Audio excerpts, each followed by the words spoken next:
இங்கு நடைபெறுகின்ற அனைத்து நிகழ்ச்சிகளிலேயும் பங்கேற்று பயனடைந்து வருகின்ற ஆன்மீக சான்றோர்களாகிய பெருமக்களே, உங்கள் அனைவருக்கும் என்னுடைய கரங்குவித்த வணக்கத்தை முதற்கண் சமர்ப்பித்துக் கொள்கின்றேன்.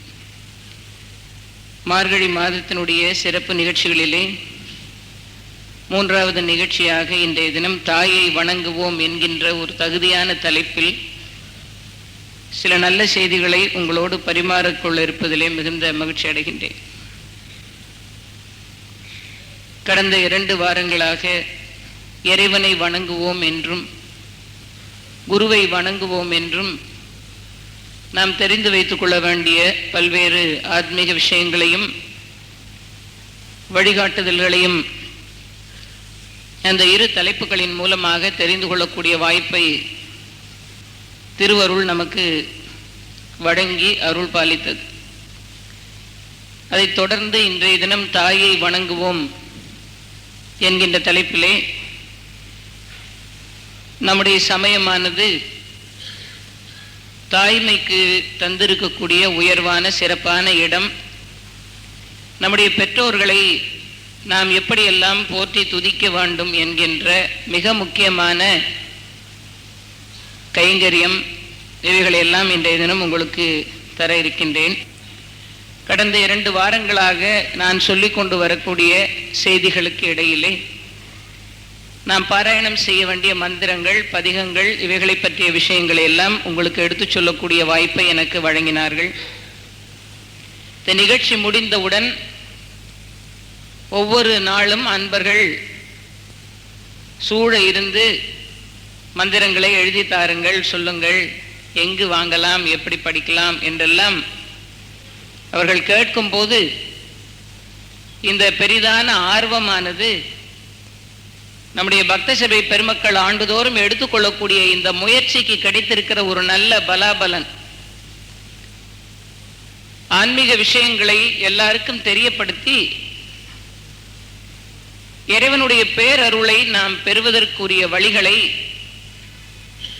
நாம் தெரிந்து கொள்ளக்கூடிய மிக முக்கியமான காலமாக இருக்கிற இந்த மார்கழி மாதத்திலே நம்ம எல்லாம் ஆன்மீக மார்க்கத்திலே ஊக்கப்படுத்துவதற்காக இந்த முயற்சியானது பக்த சபையினரால் பல ஆண்டு காலமாக தொடர்ந்து செய்யப்பட்டு வருகிறது. உங்களுக்கு எல்லாம் தெரியும், பொழுதெல்லாம் ஒரு கூட்டத்தை கூட்டுவது என்று சொன்னால் அது ஏதாவது கண்காட்சி சம்பந்தப்பட்ட விஷயமாக இருந்தால் கூட்டம் வரும். ஒரு திரைப்படமாக இருந்தால், ஒரு கச்சேரியாக இருந்தால், இல்லை ஒரு ஆடல் பாடல் காட்சியாக இருந்தால் மக்கள் வருவார்கள். ஆனால் நல்ல விஷயங்களை, சத்து விஷயங்களை, இறைவனை பற்றிய விஷயங்களை சொல்லுகிறோம் வாருங்கள் என்று எவ்வளவு வருந்தி அழைத்தாலும் பொதுவாக ஜனங்கள் இப்பொழுதெல்லாம் அதிகமாக வருவதில்லை. ஆனால் நம்முடைய பக்த சபை பெருமக்கள் இந்த மதுரை மாநகரத்திலே ஒரு பெரிய சரித்திர சாதனையை செய்து கொண்டிருக்கிறார்கள்.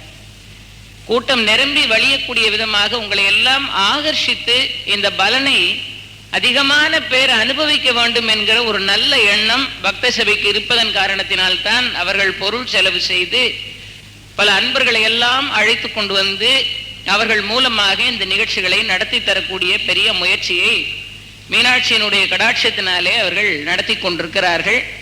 அன்பர்கள் எல்லாம் என்னை வந்து கேட்டார்கள், இந்த புத்தகங்கள் எல்லாம் எங்கே கிடைக்கும், எப்படி படிக்கலாம், எல்லாம் சொல்லுங்கள். இந்த ஆர்வத்துக்காகத்தான் இந்த நிகழ்ச்சியே நடக்கிறது. நீங்கள் இந்த 4-5 வாரங்களும் கேட்டுவிட்டு விட்டுவிட வேண்டும் என்பதல்ல. அடுத்த மார்கழியில் பார்த்து கொள்ளலாம் என்று விட்டுவிடாமல் இதை கேட்ட பிறகு தொடர்ந்து நாள்தோறும் நீங்களே பாராயணம் செய்து கொண்டு ஒவ்வொரு நாளும் ஆன்மீக வாழ்க்கையினுடைய ஒவ்வொரு படியிலும் மேலே ஏறி நாம் செல்ல வேண்டும் என்கிற ஒரு நல்ல நோக்கத்துக்காக நடத்தப்படுகிற நிகழ்ச்சி. அதனுடைய பலனானது உங்களை வந்து சேருகிற போது அது மிகவும் மகிழ்ச்சியான ஒரு அம்சமாக, அது கருதி பார்க்க வேண்டிய ஒரு அம்சமாக அமைந்திருக்கிறது.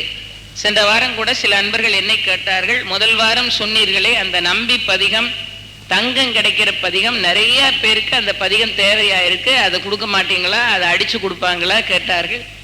நம்முடைய பக்த சபையினுடைய செயலாளர் அருமைக்குரிய அண்ணாச்சி ஆனந்த அமிர்தம் அவர்கள் சென்ற வாரம் திருப்பதிக்கு சென்று விட்டார்கள்.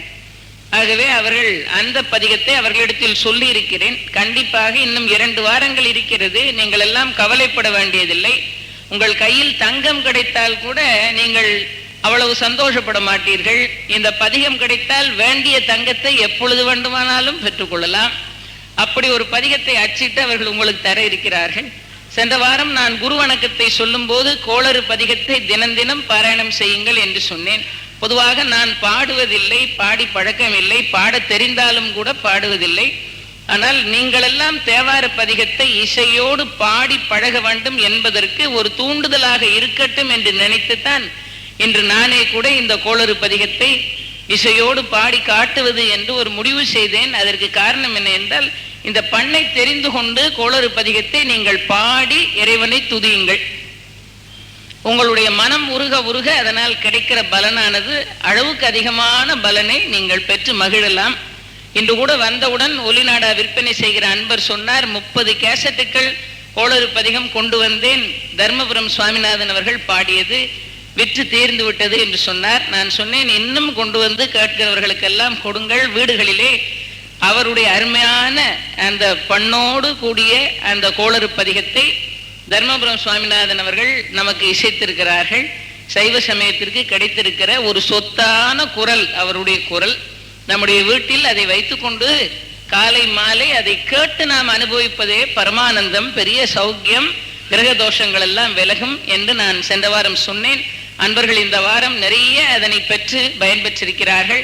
அதுபோலவே பக்த சபையினுடைய செயலாளர் திரு ஆனந்தாட்டி அமிர்தம் அவர்கள் இந்த நம்பி பதிகத்தையும் கோளறு பதிகத்தையும் இன்னும் அதிகமாக அச்சிட்டு இன்னும் வரக்கூடிய வாரங்களில் உங்களுக்கு தர இருக்கிறார்கள். பொதுவாக நம்முடைய மக்களிடத்தில் ஒரு பழக்கம் இருக்கிறது, நாம் எதையாவது இலவசமாக எல்லாரும் வாருங்கள் என்று கொடுத்தால் அதை வாங்கி கொண்டு போய் எல்லாருக்கும் கொடுக்கிறார்கள் என்று சொல்லி அதை வாங்கி கொண்டு போய் வீட்டில் ஒரு இடத்தில் வைத்து விடுவார்கள். ஆகவே இதை அச்சிட்டு கொடுப்பதற்கான செலவை மட்டும் 2 ரூபாய் தான், அதற்கு மேல் அதிகம் இல்லை. 2 ரூபாய் மட்டும் இப்படி ஒரு வண்ண அட்டை போட்டு அவர்கள் அச்சடித்திருக்கிறார்கள். இந்த அச்சுக்கு கூட இந்த 2 ரூபாய் பொருந்தி வராது. ஆனால் 2 ரூபாய் என்று சொன்னதனுடைய நோக்கம் என்ன என்றால், அதை பொருள் கொடுத்து வாங்குகிற புண்ணியம் மட்டுமல்ல, இந்த பணியை இன்னும் அதிகமாக செய்வதற்குரிய ஒரு ஊக்கமும் அவர்களுக்கு கிடைக்கும். அதை படிக்க வேண்டும் என்கிற உணர்வும் நமக்கெல்லாம் வரும். பிரதோஷ பெருமையும் வழிபாடும் என்று சொல்லி சிறந்த பதிகம். இதில் இருக்கக்கூடிய பதிகமானது இடரினும் தளரினும் எனதொரு நோய் தொடரினும் பொருளாதார வசதியை பெருக்கக்கூடிய சக்தி படைத்த பதிகம். திருவெண்ணீற்று பதிகம், சிவபுராணம் இதெல்லாம் அச்சிட்டு அவர்கள் வழங்க இருக்கிறார்கள். இன்னும் வரக்கூடிய வாரங்களில் உங்களுக்கு கோளறு பதிகத்தையும் நம்பி பதிகத்தையும் இன்னும் சில சனிப்பிடையிலே இருந்து நம்மை விளக்கக்கூடிய சக்தி படைத்த திருநள்ளாற்று பதிகத்தையும், பச்சை பதிகம் மிகவும் விசேஷமான பதிகம், அந்த பச்சை பதிகத்தையும் உங்களுக்கு அச்சிட்டு அவர்கள் வழங்குவதாக சொல்லியிருக்கிறார்கள். சென்ற ஆண்டுகளிலே செய்தது போல இந்த ஆண்டும் அந்த அறப்பணியானது தொடர்கிறது. அன்பர்கள் செய்ய வேண்டியதெல்லாம் அதை பெற்று பாராயணம் செய்து உரிய பயனை நீங்கள் எல்லாம் பெற வேண்டும் என்று பக்த சபையின் மூலமாக உங்களை எல்லாம் விரும்பி வேண்டி கேட்டுக்கொள்கின்றேன். இதை ஏன் ஆரம்பத்தில் சொல்லுகிறேன் என்று சொன்னால், இதை கடைசியில் சொல்லுவதாக இருந்தால் பேச்சு முடிந்துவிட்டது என்று கூட்டம் கொஞ்சம் கொஞ்சமாக புறப்பட்டு கொண்டிருக்கும். இப்படிப்பட்ட ஒரு இடத்தில் அமர்ந்து இருந்து கேட்டுக்கொண்டிருப்பது என்பது, ஒரு 2 மணி நேரமாக ஒரு செய்தியை கேட்பது என்பது ஒரு சாதாரண விஷயம் கிடையாது. நாங்கள் வகுப்பறையில் அடிக்கடி மாணவர்களை சொல்லுகிறோம், கவனமெல்லாம் எங்கோ இருக்கிறதே, எங்கோ இருக்கிறீர்களே, இவ்வளவு கஷ்டப்பட்டு நாங்கள் சொல்லிக் கொண்டிருக்கிறோம், நீங்கள் கேட்பதில்லை என்று வகுப்பில் மாணவர்களிடத்தில் அடிக்கடி நாங்கள் சொல்லுவோம். ஒரு நாள் என்னுடைய மாணவி என்னை பார்த்து சொன்னா, மேடம் நீங்க ஒரு நாள் காலையில 9:30 மணிக்கு ஆரம்பிச்சு சாயங்காலம் 5 மணி வரைக்கும் நாங்க உட்கார்ந்துருக்க இடத்துல உட்கார்ந்து பாருங்க, அப்போ உங்களுக்கு இது எவ்வளவு பெரிய வேலைன்னு உங்களுக்கு புரியும் அவங்க சொன்னாங்க.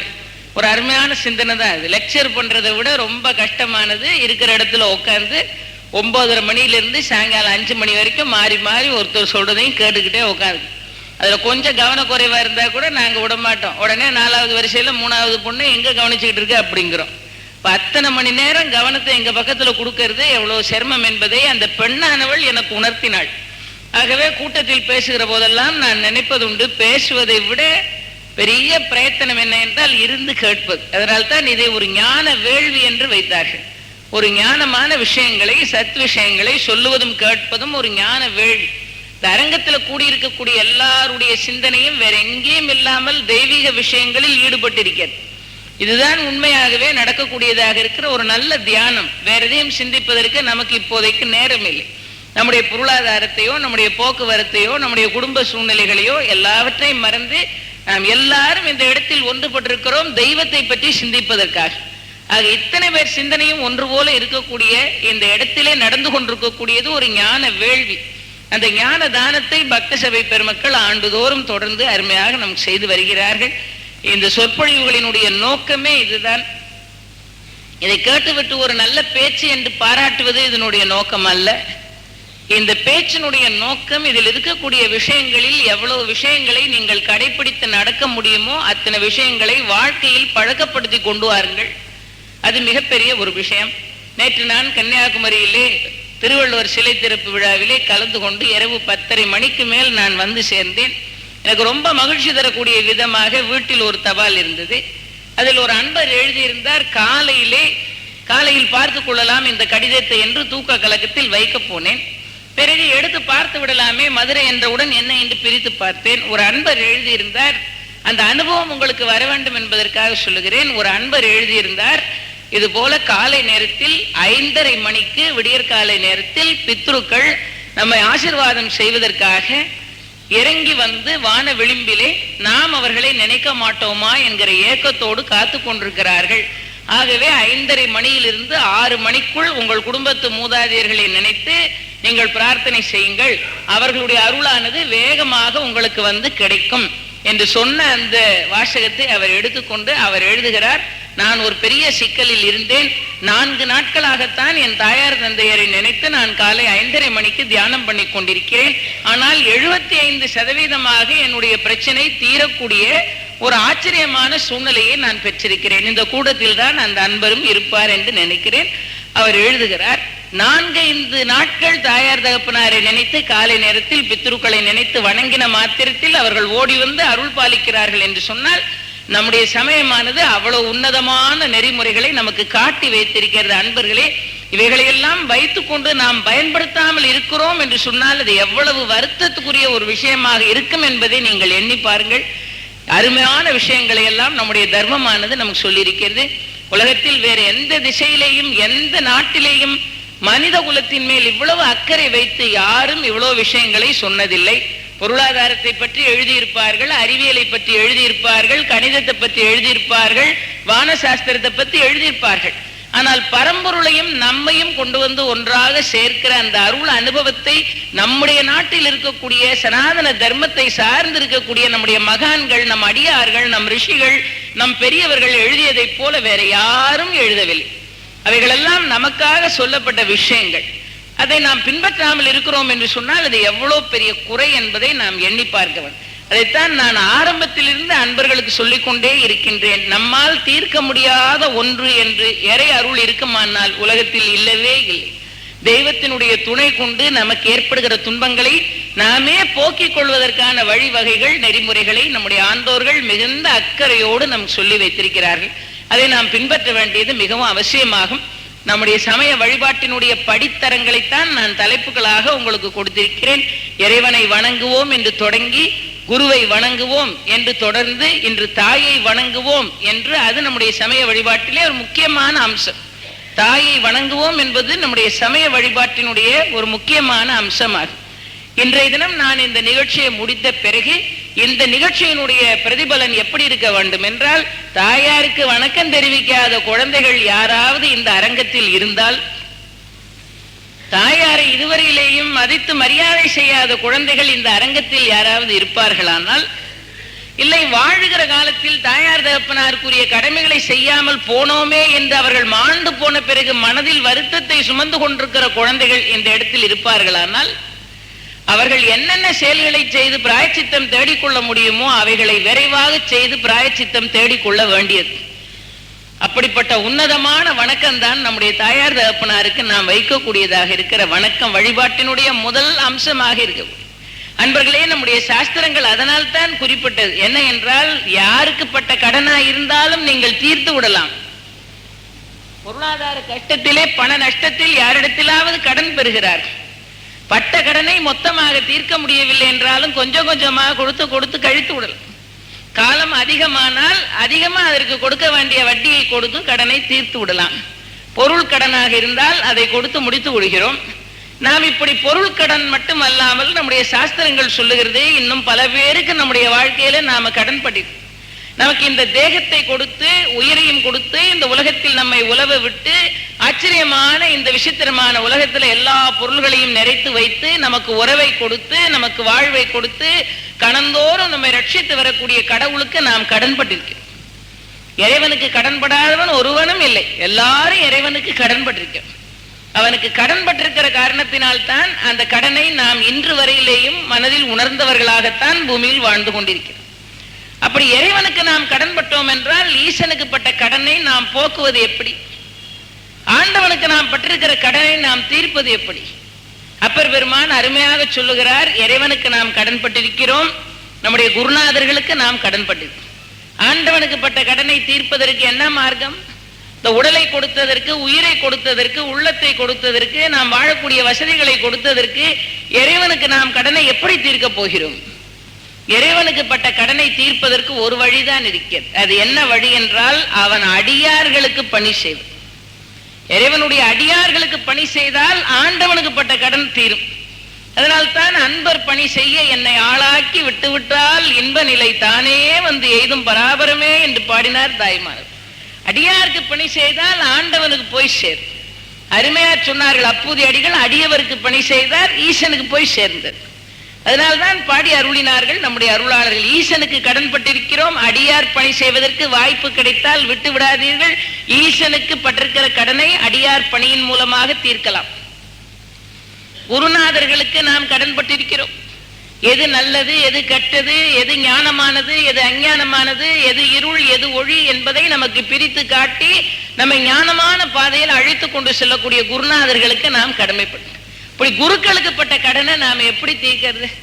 ஆதிசங்கரருக்கு நாம கடன் பட்டிருக்கிறோம், பரிபூர்ணம் அடைந்த நம்முடைய பரமாச்சாரியாருக்கு நாம கடன் பட்டிருக்கிறோம். மின்சார வசதி கூட இல்லாத காலத்துல ஊர் ஊரா போய் தேவாரத்தையும் திருவாசகத்தையும் திருவருட்பாவையும் ஊர் ஊரா போய் பேசின வாரியார் சுவாமிக்கு நாமெல்லாம் கடன் பட்டிருக்கோம். இந்த கடனை எல்லாம் எப்படி தீர்ப்போம்? நாம குருநாதருக்கு பட்டிருக்கக்கூடிய கடனை எப்படி தீர்ப்பது? அவர்கள் சொன்னபடி நடந்தால் அந்த கடன் தீரும். அவங்க காட்டின வழியில நாம நின்னா அவங்களுக்கு பட்ட கடன் தீரும். இறைவனுக்கு பட்ட கடனை அடியாருக்கு தொண்டு செய்து தீர்க்கலாம்.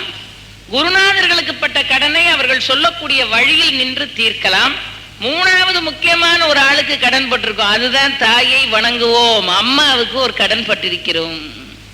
அவளுடைய உதிரத்தையே பாலாக மாற்றி நமக்கு புகட்டியவள், இரவெல்லாம் தூங்காமல் கண் விழித்து இருந்து நம்மை காப்பாற்றி ரட்சித்தவள், நாம் செய்த பாவங்கள், குற்றங்கள், குறைகள் எல்லாவற்றையும் பெரிதுபடுத்தாமல் மன்னித்தவள், தனக்கு இல்லாமல் இருக்கிற காலத்துல கூட எல்லாவற்றையும் நமக்கு கொடுத்து பரித்தியாகம் பண்ணியவள், தன்னலம் என்றால் என்ன என்றே தெரியாமல் நம்முடைய நலத்துக்காகவே நாளெல்லாம் வாழ்ந்தவள், எந்த துன்பம் தனக்குள் இருந்தாலும் அதை வெளிக்காட்டிக் கொள்ளாமல் நம்முடைய சேமத்திற்காகவே இரவும் பகலுமாக உழைத்தவள். இப்படிப்பட்ட தாயாருக்கு நாம பட்டிருக்கிற கடன் எல்லாரும் கடன் பட்டு. தாயாருக்கு கடன் படாதவர்களே இல்லை. பூமியில ஒரு உயிரா பிறந்து வந்துட்டா எல்லாரும் தாயாருக்கு கடன். இந்த தாயாருக்கு பட்ட கடனை தீர்க்கணுமா இல்லையா? எப்படி தீர்க்கிறது? ஆண்டவனுக்கு பட்ட கடனை தீர்க்க வழி சொன்னவர்கள், அடியார்களுக்கு குருநாதர்களுக்கு பட்ட கடனை தீர்க்க வழி சொன்ன நம் சாஸ்திரங்கள். தாயாருக்கு பட்ட கடனை எப்படி தீர்ப்பது? நீ 7 ஜென்மா எடுத்து அவளுக்கு பணிவிடை செய்தாலும் அவளுக்கு பட்ட கடனை தீர்க்க முடியாது. தான் நம்முடைய சாஸ்திரங்கள் சொல்லக்கூடிய தீர்ப்பு.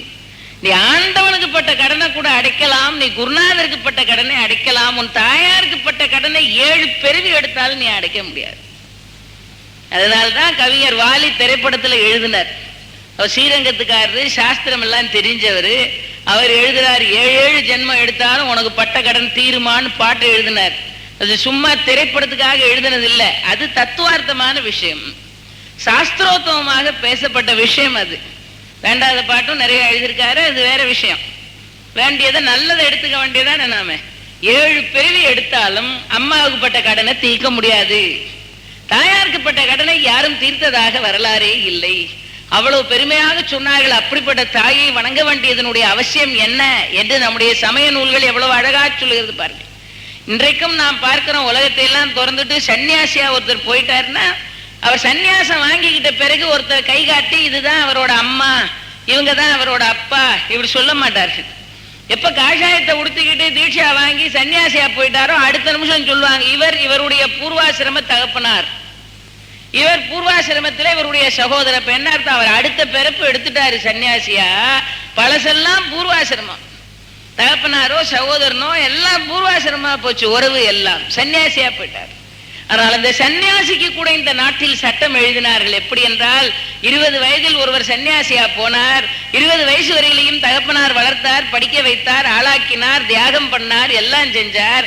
20 வயசுக்கு மேல இந்த குழந்தை சன்னியாசியா போச்சு. ஆனால் சன்னியாசியா போனவருக்கு 50 வயசா இருக்கும்போது அவர் தகப்பனாருக்கு 75 வயசா இருந்துச்சு. உடம்பு சரியில்லாம போய் ஒரு வாரம் மரணப்படுக்கையில கிடந்தார், உயிரே போயாச்சு. அந்த சன்னியாசியா போன புள்ள வந்து தகப்பனாருக்கு கடமை செய்யுமான்னு கேட்டால் கிடையாது, வரப்படாது. வளவு காப்பாற்றி வளர்த்த தகப்பனாருக்கு கடமை செய்யறதுக்கு சன்னியாசி வரணும்னு சட்டம் இல்லை, வரப்படாது. மூத்த சகோதரன் வரலாமா, மூத்த சகோதரனுக்கும் அந்த பாக்கியம் கிடையாது. சகோதரிகள் மாண்டு போனால் வரலாமா, அந்த பாக்கியம் கிடையாது. எவ்வளவு அன்பான உறவினர்களா இருந்தாலும், பாட்டா தாத்தா யாரா இருந்தாலும் வரலாமா, கிடையாது. யாருக்கு வரலாம் என்றால் உலகத்துக்கே வழிகாட்டக்கூடிய, உலகமே சேமமா இருக்கணும்னு வழிகாட்டக்கூடிய ஞானமான சன்னியாசிக்கும் கூட தாயாருக்கு வந்து நிற்கலாம் என்று சட்டம் எழுதிய தேசம் இந்த தேசம். அந்த அம்மாவுக்கு மட்டும் வந்து நிற்கலாம், சன்னியாசத்தையே ஒரு நாள் திறந்து விட்டு தாயாருக்காக வந்து நிற்கலாம் என்று சட்டம் எழுதி வைத்த நாடு. வேற யாருக்கும் கிடைக்காத அவ்வளோ பெரிய உன்னதமான இடத்தை கொடுத்தாங்க, தாய்மைக்கு அவ்வளோ உயரமான இடம் கொடுத்துருக்காங்க.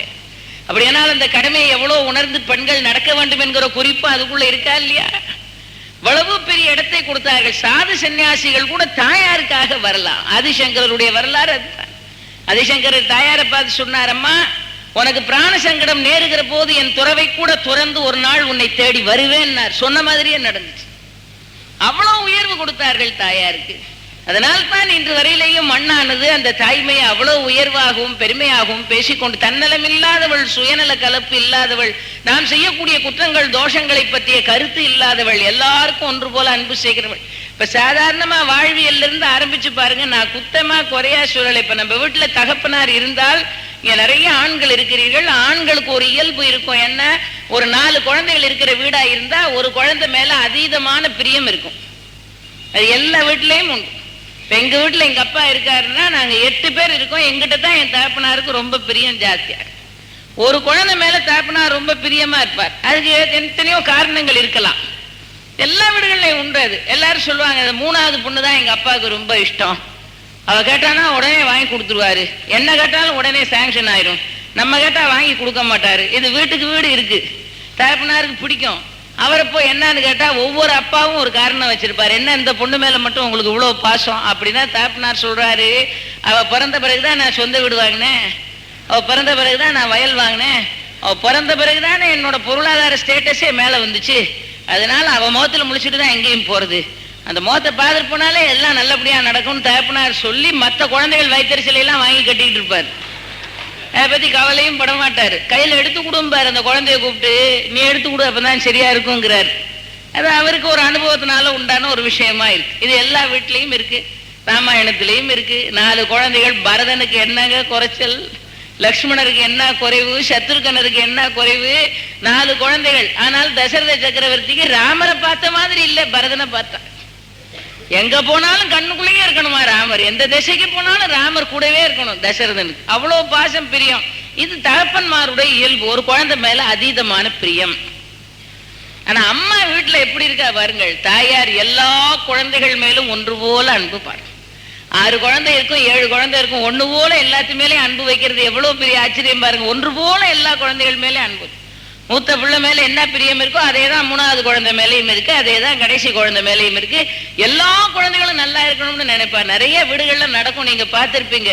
இந்த கொஞ்சம் வாழ வசதி இல்லாம கெட்டு போன பையனா இருந்தான்னா தகப்பனார் திட்டுவார். என்ன சொல்லுவாருன்னா, எவ்வளவோ புத்தி சொன்னேன் கேட்க மாட்டேன்ட்டான், நான் சொன்ன மாதிரி 85ல வியாபாரத்தை தொடங்கி இருந்தானா இன்னைக்கு கோடிக்கணக்கா வச்சிருந்திருப்பான், புத்தி கெட்டவன், என் பேச்சை கேட்காம கெட்டு போனான், நம்ம பட்டு அனுபவிச்சா தான் தெரியும் பார் தகப்பனார். அவன் கதையை அவன் பார்த்துட்டு போறான் பார். இந்த அம்மா என்ன செய்வா, வசதியான பையன் கூட வாழ்ந்துட்டு இருக்கிற தாயார் என்ன பண்ணுவா, இங்க இருந்து கொண்டு போய் அந்த பிள்ளைக்கு எப்படி கொடுக்கலாம்னு அவ என்ன. இதனால எத்தனை வீட்டுல சண்டை வருது பார்த்துக்கிட்டே தானே இருக்கும். என் வீட்டுல இருந்து கொண்டு போய் அங்க போய் சேர்க்கணும்னு பாக்குறியா அப்படின்னு எத்தனை குழந்தைகள் சத்தம் போடுறாங்க. அந்த அம்மாவுக்கு என்ன, எல்லா குழந்தைகளும் ஒண்ணு போல சௌகரியமா இருக்கும். யாராவது ஒருவர் சிரமப்பட்டால் கூட தாயாரால தாங்கிக்க முடியாது. எவ்வளவு பெரிய ஆச்சரியமான அன்பு பாருங்கள். நம்ம வீட்டுல நடக்கிற விஷயத்தை தானே நான் சொல்லுகிறேன். எவ்வளவு ஆச்சரியமா இருக்கிறது. 5 குழந்தைகள் இருந்தால் ஒரு சாதாரண பலகாரம் பண்ணா கூட அந்த அம்மா என்ன நினைக்கிறா, எல்லா பிள்ளைங்களும் சாப்பிடணும்னு நினைப்பா. எல்லா குழந்தைகளும் ஒண்ணு போல சாப்பிடணும். சில வீடுகள்ல கண்ணால பார்த்த காட்சி, ஏதாவது வடையை செஞ்சு மொத்தமா வச்சிருப்பாங்க. சில குழந்தைகள் என்ன செய்யும்னா அவசரமா எடுத்து சாப்பிடும், அவசரமா சாப்பிடும். சில குழந்தைகளுக்கு ஊசி தொண்டையா இருக்கும், மடமடன்னு சாப்பிட தெரியாது. இந்த நடுவுல இருக்கும் வடை, பக்கத்துல 5 குழந்தையும் இருக்கும். இந்த அம்மா நினைப்பா, ஐயோ இவன் ஒருத்த மடமடன்னு 7-8 சாப்பிடுறானே, அது ஊசி தொண்டை அரை வடை கூட உள்ள போகாம இருக்கேன்னு பார்த்துக்கிட்டே இருப்பா.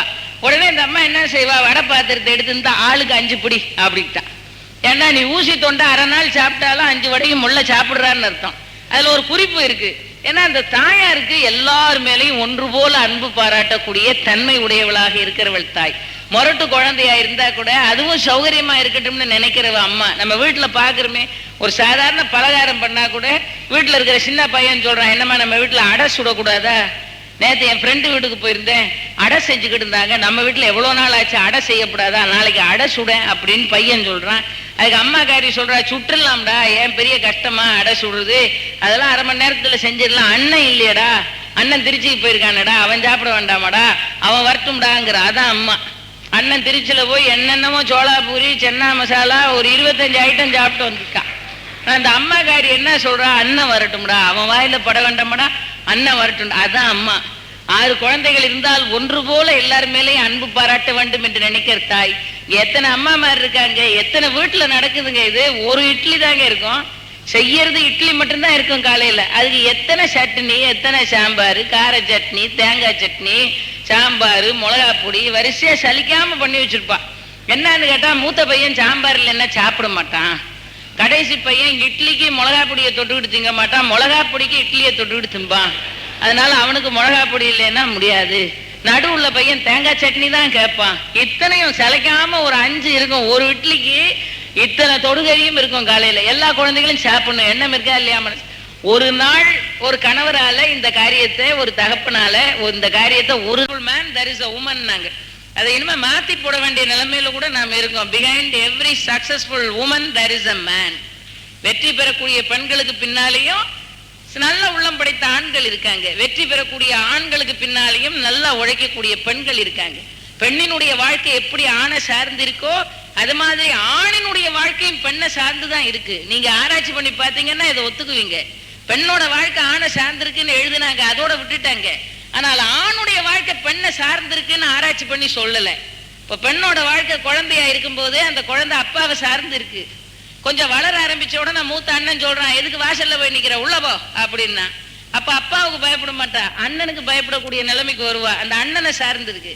அதுக்கு மேல கல்யாணம் பண்ணி ஒரு வீட்டுல அந்த குழந்தைய கொடுத்துட்டா அந்த கணவனை சார்ந்திருக்க வேண்டிய நிலைமையில அந்த குழந்தை இருக்கு.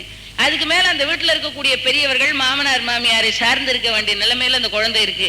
அதுக்கு மேல அந்த பெண்ணானவள் வளர்ந்து பெரியவளாகி அவளுக்குன்னு குழந்தைங்க வந்துட்டுன்னா தோள் மேல வளர்ந்த மூத்த பையன் என்ன சொல்றானோ அதுபடி கேட்க வேண்டிய நிலைமையில இருக்க.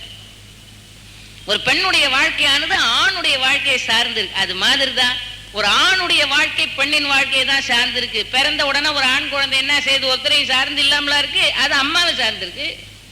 பிறந்த உடனே ஆண் குழந்தை அம்மாவை சார்ந்து இருக்கு. அப்புறமா கொஞ்சம் வளர ஆரம்பிச்ச உடனே கூட பிறந்த சகோதரியை சார்ந்து இருக்கு. கொஞ்சம் சட்டையை அயன் போட்டு வச்சிரு, ஒரு சட்டையை துவச்சி போட்டு வச்சிரு. எத்தனை ஆண்களுக்கு பாருங்கள், சகோதரர்களுக்கு எல்லாம் இந்த சட்டை துவச்சி போடுற வேலைக்கே தான் நாங்க இருக்கோம். சட்டையும் பாட்டு துவைக்கிறது பூரா எங்க வேலை தான். அது அதிகாரமா தூக்கி போட்டு போறது, துவச்சி போட்டுரு அப்படின்னு அந்த சகோதரியை சார்ந்து இருக்கான் அந்த ஆண்மகன். அதுக்கு மேல அவனுக்கு கல்யாணம் ஆனா அவன் மனைவியை சார்ந்து இருக்கான். அதுக்கு மேல இன்னும் பெரியவனாக ஆகும் போது என்ன ஆகுது, வயசாகி போச்சு. மூத்த பெண் குழந்தைய தொலை தூரத்துல கல்யாணம் பண்ணி வச்சிருந்தா கூட வீட்டுல இருக்கிற தகப்பனார் என்ன நினைக்கிறார், என் பொண்ணு உள்ளூர்ல கல்யாணம் பண்ணி வச்சிருந்தேன்னா அவ வந்து என்ன கவனிச்சுக்குவாளே, அவ வந்திருக்கா, ஒரு வாரம் இருந்துட்டு போறேன்னு எவ்வளவு தெம்பா இருக்கு தெரியுமாங்கிறார் தகப்பனார். வளர்ந்த பெண் குழந்தைகளினுடைய சேவையை நம்பி தகப்பனார் இருக்க வேண்டிய நிலைமை வருது.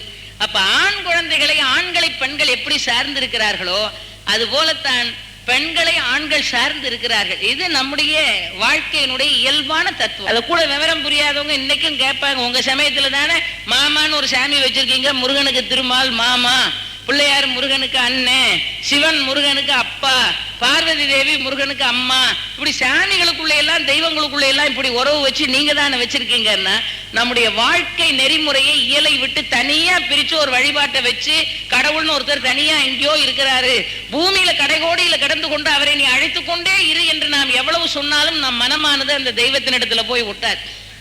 நம்முடைய வாழ்வியலோடு பொருந்தியதாக இருக்க வேண்டும் என்பதனால்தான் நம்முடைய சமயத்தை நம்முடைய வாழ்வியலை போலவே வைத்தார். அருமையாக சொல்லி வைத்தார்கள். அந்த தாய்மைக்கு கொடுத்திருக்கிற ஸ்தானம் சாதாரணமானது கிடையாது. அம்மாவுடைய இயல்பு என்ன என்றால், ஒன்று போல எல்லாருக்கும் அன்பு பாராட்டக்கூடிய இயல்பு உடையவள் தாய். எல்லாருக்கும் ஒன்று போல அன்பு பாராட்ட. இரண்டாவது, தாய்மைக்குரிய குணம் என்ன என்றால், நாம செய்யக்கூடிய குற்றங்கள் எதுவும் அம்மாவுக்கு ஞாபகம் இருக்காது, இருக்கவும் கூடாது. தாயாருக்கு எந்த குற்றமும் ஞாபகம் இருக்கப்படாது. குழந்தைகள் என்ன சொன்னாலும் சரிதான், எவ்வளவு தவறா நடந்தாலும் சரிதான், அடுத்த நிமிஷம் மன்னிக்கக்கூடிய தகுதி உடையவளாக தாய் இருக்கணும். அதுதான் தாய்மையினுடைய சிறப்பான பண். நம்முடைய குற்றம் குறைகள் எதுவுமே அவளுக்கு ஞாபகம் இருக்காது.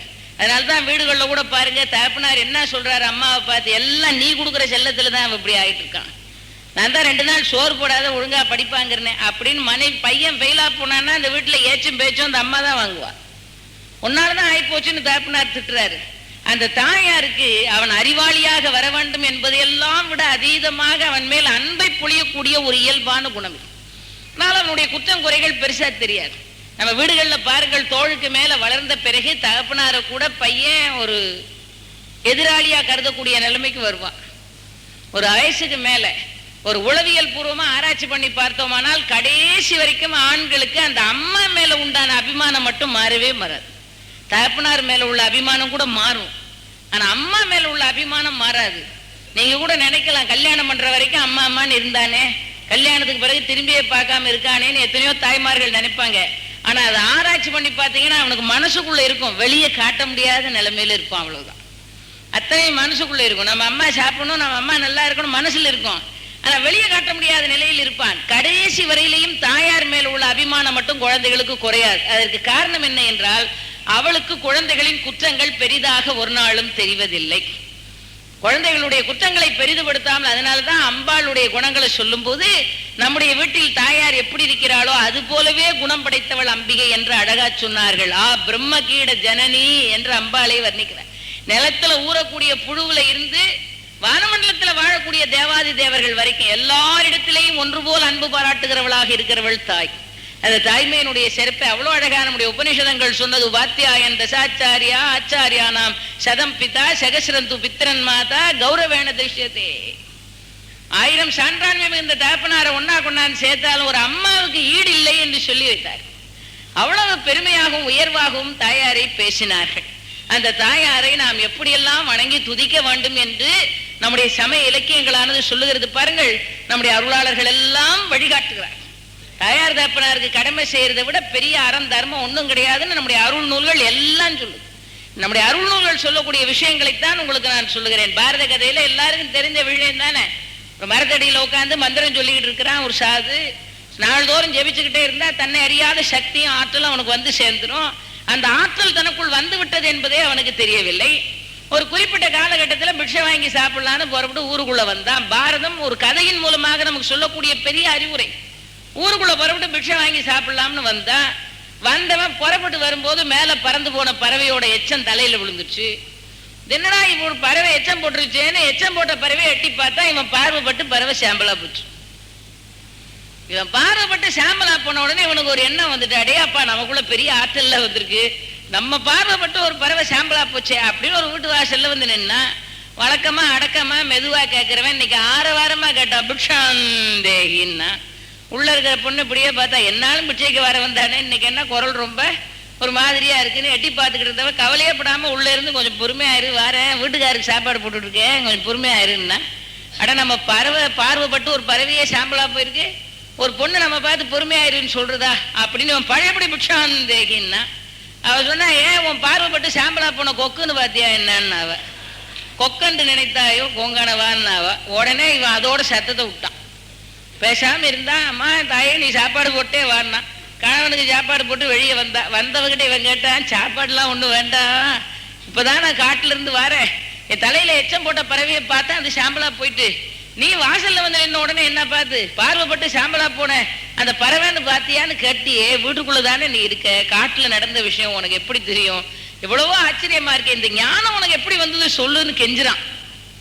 பாரத கதையில பதிவிரதா சரித்திரம்னு இந்த சரித்திரத்துக்கு பேர். அப்ப அந்த பொண்ணு சொன்னா, உலகத்துல ஆயிரக்கணக்கான லட்சக்கணக்கான கோடிக்கணக்கான தர்மம் இருக்கு. தர்மம் என்கிற ஒரு சொல்லை விளக்கம் செய்வதற்கு யாராலையும் முடியாது. கோடிக்கணக்கான தர்மங்கள் அதுக்குள்ள அடக்கம். இந்த கோடிக்கணக்கான தர்மங்கள் இருக்கிற இந்த விசித்திரமான உலகத்துல நாம வாழக்கூடிய கொஞ்ச நாள்ல எந்த தர்மத்தை பிடிக்கிறது, எந்த தர்மத்தை விடுறது, ஏராளமான தர்மம் இருக்கு. என் குருநாதர் எனக்கு சொன்னார், அம்மா கோடிக்கணக்கான தர்மம் இருக்கு, அதுல நீ ஒரு தர்மத்தையாவது ஒழுங்கா கடைப்பிடிச்சேன்னா போதும், அதுவே உன்னை காப்பாத்தும். அதனால ஒரு பெண்ணுக்குரிய உத்தமமான தர்மம் என்னன்னா, கொண்ட கணவனை உடை உண்டி முதலியவைகளால் பேணி அவனுடைய மனங்கோணாமல் நடந்து கொண்டு பணிவிடை செய்வது ஒரு பெண்ணுக்குரிய உத்தமமான தர்மம். அதை மட்டும் ஒரு பெண்ணு செஞ்சுக்கிட்டு இருந்தாலே போதும், கொண்டவனுக்குரிய கடமைகளை செய்வது. இதைத்தான் எங்க குருநாதர் எனக்கு சொல்லி கொடுத்தார். அன்று தொடங்கி இன்று வரைக்கும் அந்த கடமையை ஒழுங்கா செஞ்சுக்கிட்டு இருக்கேன். அதுல ஒரு குத்தமும் குறையும் நான் வைக்க மாட்டேன். சாப்பிட்டுக்கிட்டு இருக்கிற கணவனுக்கு தண்ணி வைக்காம வாசல்ல போய் நின்று பேசிக்கிட்டு இருக்க மாட்டேன். தண்ணியை கொண்டான்னு கேட்டா பக்கத்துலதான் இருக்கு, எடுத்து குடியுங்க அப்படின்னு சொல்ல மாட்டேன். மணி 8 ஆச்சு, தோசை போட வேண்டியதானே, பசிக்குதேன்னு கணவன் சொன்னா 20 நிமிஷம் உங்களுக்கு பொறுக்க முடியாது, அந்த சீரியலை பார்த்துட்டு வந்துடுறேனே அப்படின்னு சொல்ல மாட்டேன். ரொம்ப அருமையா சொல்லி வச்சிருக்காங்க. மனம் கோணாமல் கணவனுக்கு கடமை செய்வது காலத்தோட பெரிய தர்மம் அது. இதைத்தான் எங்க குருநாதர் எனக்கு சொல்லி கொடுத்ததுல நான் கடைப்பிடிச்சுக்கிட்டு இருக்கேன். மற்றதெல்லாம் எனக்கு தன்னால வந்து சேருதுன்னா, இந்த ஞானம் அந்த தர்மத்தை கடைபிடித்ததனால் எனக்கு வந்தது. அப்பதானே வாசல்ல நின்னவன் கேட்டான், அந்த குருநாதர் யாருமா, அவரையாவது சொல்லுமா, பாக்கி அவர்கிட்ட போய் கேட்டு தெரிஞ்சுக்கிடுறேன்னா. அழகா சொன்னா, நேரா போங்க, ஒரு 2 வரலாங்க நடந்த உடனே வரிசையா சந்து சந்தா வரும், 2வது சந்துல திரும்பிடாதீங்க, 3வது சந்துல போங்க, வரிசையா கடையை எண்ணிக்கிட்டே போங்க, 5வது கடை, 5வது கடையில எட்டி பாருங்க. என் குருநாதர் ஒரு முக்கியமான வேலை பண்ணிட்டு இருப்பாருன்னா, நேரம் இடத்த தேடி கண்டுபிடிச்சு 5வது கடையில போய் எட்டி பார்த்தா குருநாதர் கசாப்பு வெட்டிக்கிட்டு இருந்தார். நடா இவரையா சொல்றான்னு இப்படி போய் எட்டி பார்த்தான். இவன் அங்க கசாப்பு வெட்டிக்கிட்டு இருந்தவர் உள்ள இருந்து இவனை பார்த்து கேட்டார், ஓகோ அந்த பெண்ணை என்ன பார்க்க சொல்லி அனுப்புனாலோன்னார். எனக்கு அதுக்கு மேல தூக்கி வாரி போட்டுச்சு. இது என்ன ஆச்சரியமா இருக்குது, எப்படி இது நடந்துச்சுன்னா, உடனே அவர் சொன்னாரப்பா, லட்சம் தர்மம் இருக்கப்பா உலகத்துல, அந்த பொண்ணை நான் கடைப்பிடிச்சு நடக்க சொன்னது ஒரு தர்மத்தை தான்.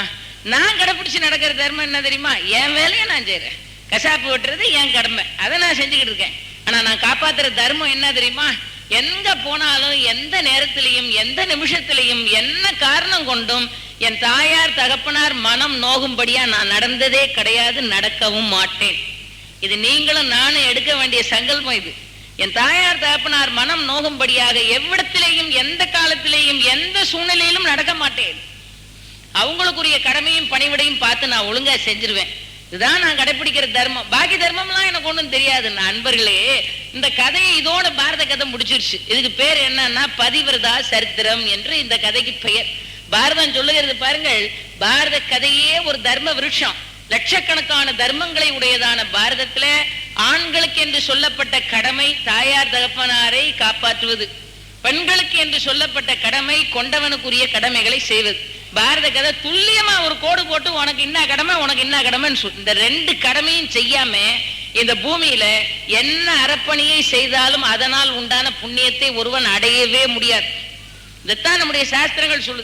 உன் அம்மா அப்பாவுக்கு செய்ய வேண்டிய கடமையை செய்யாம நீ 25 தடவை காசிக்கு போனாலும் உன் கர்மம் தொலையாது. கோயில் கட்டி கும்பாபிஷேகம் பண்ணாலும் சரிதான், லட்சம் பேருக்கு அன்னதானம் பண்ணாலும் சரிதான், தாயார் தகப்பனாரின் மனதை குளிர வைக்காத ஒருவன் குளிர குளிர போய் கங்கையில குளிச்சால் பாவத்தை தான் கட்டி கொண்டு வருவானே தவிர அவனால புண்ணியத்தை ஒரு இம்மி கூட புண்ணியத்தை வாங்கிட்டு வர முடியாது. இது நம்முடைய சாஸ்திரங்கள் சொல்லி வைத்த உண்மை. அன்பர்களே, இதை நாம் தெரிந்து வைத்துக் கொள்ள வேண்டும் என்பதற்காகத்தான் சரித்திரங்களை எல்லாம் எழுதினார்.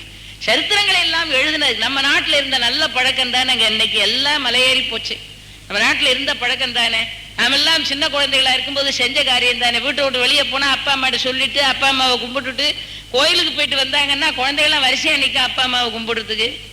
ஏன்னா தாயார் தகப்பனார் கோயிலுக்கு போயிட்டு வந்தா இந்த குழந்தைகள் வீட்டுல படிச்சுக்கிட்டு இருக்கும், கோயிலுக்கு போயிருக்காது. நம்ம அப்பா கோயிலுக்கு போயிட்டு வந்த தாயார் தகப்பனார் இந்த குழந்தைகள் பார்த்தாலே போதுங்க, புண்ணியம் பூரா அந்த குழந்தைகளுக்கு கிடைச்சு போயிருவாங்க. அதுக்காகத்தான் வந்த உடனே கூப்பிடுவாங்க, கையில விபூதியோட வந்து அவனை கூப்பிடு இவனை கூப்பிடு, ராமேங்க மோகனேங்க சுரேஷங்க லட்சுமி எங்கிறாங்க. ஏன் அந்த பார்வை அவங்க மேல பட்டா. காசிக்கு போயிட்டு வந்தவங்களை தரிசிச்சாதான் புண்ணியம்ங்கிறது இல்ல, ஆலயத்துக்கு போயிட்டு வர அம்மா அப்பாவை வணங்கினாலே புண்ணியம் தான். அவங்க கொண்டாந்து சேர்க்கக்கூடிய சொத்தா இருக்கக்கூடிய புண்ணியமானது நமக்கு கிடைத்துவிடும். இன்னும் சொல்லுகிறேன், நம்முடைய சாஸ்திரங்கள் சொல்லுகிறது, தாயார் தகப்பனாரை வணங்குகிறவன் தீர்காயுசாயிருப்பார். அவன் அடையக்கூடிய முதல் பலன், தாயார் தகப்பனாரை துதிக்கிறவன் தீர்காயுசாயிருப்பான். தாயார் தகப்பனாரை வணங்குகிறவன் நல்ல பொருளாதார சம்பத்துகளோட இருப்பான். தாயார் தகப்பனாரை வணங்குகிறவனுக்கு நல்ல சுற்றம் கிடைக்கும். தாயார் தகப்பனாரை துதிக்கிறவன் நல்ல புகழோடு முன்னேற்றமான பாதையில் நடைபெறுவான். தாயார் தகப்பனாரை துதிக்கிறவனுக்கு மகான்களின் ஆசியும் தெய்வத்தின் அருளும் கிடைக்கும். இது நம்முடைய சமய நூல்கள் எழுதி வைத்த விஷயம். மகான்களினுடைய தரிசனமும் தெய்வத்தினுடைய அருளும் விரைந்து கிடைக்கும் தாயார் தகப்பனாரை வணங்குகிறவனுக்கு. நாம கடைபிடிக்க வேண்டிய எவ்வளவு முக்கியமான விஷயம் பாருங்கள். நாம் இதை புரிந்து கொள்ள வேண்டும் என்பதற்காக நம்முடைய அருள் நூல்கள் அருமையாக சொன்னது. வடபுலத்திலே அருமையான பக்தனுடைய வரலாறு, பவுண்டரனுடைய வரலாறு எப்படிப்பட்ட வரலாறு. நாள்தோறும் அம்மா அப்பாவுக்குரிய கடமைகளை சேவைகளை செய்து கொண்டிருக்கக்கூடிய உத்தமமான குழந்தை. அந்த வீட்டு வழியா தினம் பண்டரிநாதனை பாடிக்கொண்டு பஜனை கோஷ்டி போய்கிட்டே இருக்கு. பண்டரிநாதா விட்டல்லா, பாண்டுரங்கா விட்டல்லான்னு கூட்டம் தினம் பாடிக்கிட்டே போறாங்க. இந்த பவுண்டரன் நினைச்சா, பவுண்டரிகன் வீட்டில இருந்து நினைக்கிறான், நம்ம தாயார் தகப்பனார் வயசாகி போச்சே, அவங்களுக்கு கடமை செய்ய வேண்டியது இருக்கே, நாம இப்படி பஜனை பாடிட்டு போக முடியலையே, பண்டரிநாதனை துதிக்க முடியலையே, என்னைக்காவது இந்த பண்டரிநாதனுடைய காட்சி நமக்கு கிடைக்கணுமேன்னு மனசெல்லாம் ஆசை. ஆனா அம்மா அப்பாவுக்கு செய்யக்கூடிய பணிவிடையை விட்டுட்டு அவனால போக முடியாது. நம்ம நாட்டுல தான் வரலாறு எழுதினாங்க, எந்த பண்டரிநாதனை எந்த பாண்டுரங்கனை பார்க்கணும்னு ஆசைப்பட்டு அம்மா அப்பாவுக்கு இவன் சேவை பண்ணிக்கிட்டு இருந்தானோ, அந்த பண்டரிநாதன் ஆகிய பாண்டுரங்கன் கோயிலை விட்டு நேரா புறப்பட்டு வீட்டுக்கு வந்துட்டான் தரிசனம் கொடுக்குது. நேரா புறப்பட்டு வீட்டுக்கு வந்தா. வீட்டுக்கு வந்த பண்டரிநாதனை நீங்க இன்னைக்கும் போனா தரிசனம் பண்ணலாம். நேரா வீட்டுக்கு வந்துட்டான். பவுண்டனுடைய வீட்டுக்கு வந்து, ஏன்பா என் தரிசனத்துக்காக காத்து கிடந்தியே, யாருன்னு பார் யாருன்னு பார், பண்டரிநாதன் அப்படின்னு வெளியே இருந்து. அங்க உள்ள அம்மா அப்பாவுக்கு சேவை நடக்கு. உள்ள இருக்கிறவன் சொல்றான், இப்ப வர முடியாது, காத்துரு, எங்க அப்பா அம்மாவுக்கு கடமை செஞ்சுக்கிட்டு இருக்கேன், முடிச்சுட்டு வர. இந்த தரிசனத்துக்காக ஏங்கி கிடந்தவன் என் தாயார் தகப்பனாருக்கு சேவை செஞ்சுக்கிட்டு இருக்கேன், கொஞ்சம் பொறுத்துக்கோ, முடிச்சுட்டு வரேன், கொஞ்சம் நெல்லு. நான் எங்க இருக்கேன்னு கேட்டான் பண்டரிநாதன். உள்ள இருக்கிறவன் பக்தன் சொல்றான், அந்த வாசல்ல செங்கல் அடுக்கியிருக்கேன் பாரு, அதுல இருந்தா வந்துடுறேன்னா. ரெண்டு கையையும் தூக்கி இப்படி இடுப்புல வச்சுக்கிட்டு அந்த சுட்ட செங்கலுக்கு மேல அந்த பவுண்டரிகன் வர வேண்டும் என்பதற்காக ரெண்டு கையை இடுப்புல வச்சுக்கிட்டு இன்னைக்கு வரைக்கும் நின்று சேவை சாதித்துக் கொண்டிருக்கிறார் பண்டரிநாதன். தாயார் தகப்பனாரை வணங்கக்கூடியவனுக்கு தெய்வ காட்சி தன்னால கிடைக்கும்ங்கிறதுக்கு இது ஒரு பெரிய உதாரணம். தன்னால கிடைத்தது. இன்னும் நம்ம நாட்டுல வரலாறு எழுதி வச்சாங்க, இறைவனே புறப்பட்டு வந்தான். வந்தது மட்டுமல்ல, அம்மா அப்பாவுக்கு சேவை பண்ணிக்கிட்டு இருக்க, அவன் வார வரைக்கும் காத்திருப்போம்னு இறைவன் காத்திருந்தான். அப்படியானால் தாயார் தகப்பனாரை வணங்குகிறவன் எவ்வளவு பெரும்பேச்சினை பெறுவான் என்பதற்கு இது ஒரு பெரிய உதாரணம். ரொம்ப அருமையா சொன்னாங்க. இன்னும் சொன்னார்கள், இந்த ராமாயணம் பாரதத்தை நம்ம நாட்டுல காலங்காலமா பிரவச்சனமா கதையா சொல்லக்கூடிய ஒரு வழக்கம் நம்ம நாட்டுல காலங்காலமா இருக்கு. ராமாயணம் பாரதத்தை சொல்லக்கூடிய பழக்கம் காலங்காலமா இருக்கு. இன்னும் வடநாட்டுல எல்லாம் போய் பார்த்தா தென்னாட்டை விட ரொம்ப ஜாஸ்தி. சாயங்கால நேரத்துல 6 மணிக்கெல்லாம் ஒரு 100 வீடு இருந்துச்சுன்னா அந்த வீட்லயே ஒரு 10-15 பேர் உட்கார்ந்துக்கிடுவாங்க. ஒருத்தர் உட்கார்ந்து தெரிஞ்சவங்க சொல்லுவாங்க, மீதி பேர் கேட்டுக்கிட்டு இருப்பாங்க. இன்னும் பழக்கம் இருக்கு. வரிசையா சொல்லிக்கிட்டே இருப்பாங்க. ஒரு 15 பேர் இருந்தா கூட கேட்டுக்கிட்டே இருப்பாங்க. ஒரு அரை மணி நேரம் சொல்லுவாங்க, ஒரு 20 நிமிஷம் சொல்லுவாங்க. அதுல அவங்களுக்கு ஒரு தனி சிறப்பு, ஒரு மரியாதை. ராமாயணத்தை கேட்கறது, கீதையை படிக்கிறது, பாரதத்தை படிக்கிறது. வடபுலத்துல ஒரு சின்ன கிராமம். அந்த கிராமத்துல நாள்தோறும் பிரவச்சனம் நடக்கும். இந்த கீதையாவது ராமாயணமாவது ஒரு வீடு, ஓலை வீட்டு திண்ணையில தினம் ஒரு பெரியவர் சொல்லிக்கிட்டே இருப்பார், விடாம சொல்வார். சாயங்காலம் 1 மணி நேரம் நடக்கும். இதை கேட்கறதுக்கு பக்கத்து ஊர்ல உள்ள ஆளுகள்லாம் இதை கேட்டுக்கிட்டு இருப்பாங்க. அந்த கிராமத்துல இருந்து ஒரு 2 பர்லாங் நடந்து போனா போதும், கங்கையில குளிச்சிடலாம். கங்கை ஆற்றுல குளிச்சிடலாம். 2 பர்லாங் நடந்தா போதும், கங்கையில குளிக்கலாம்.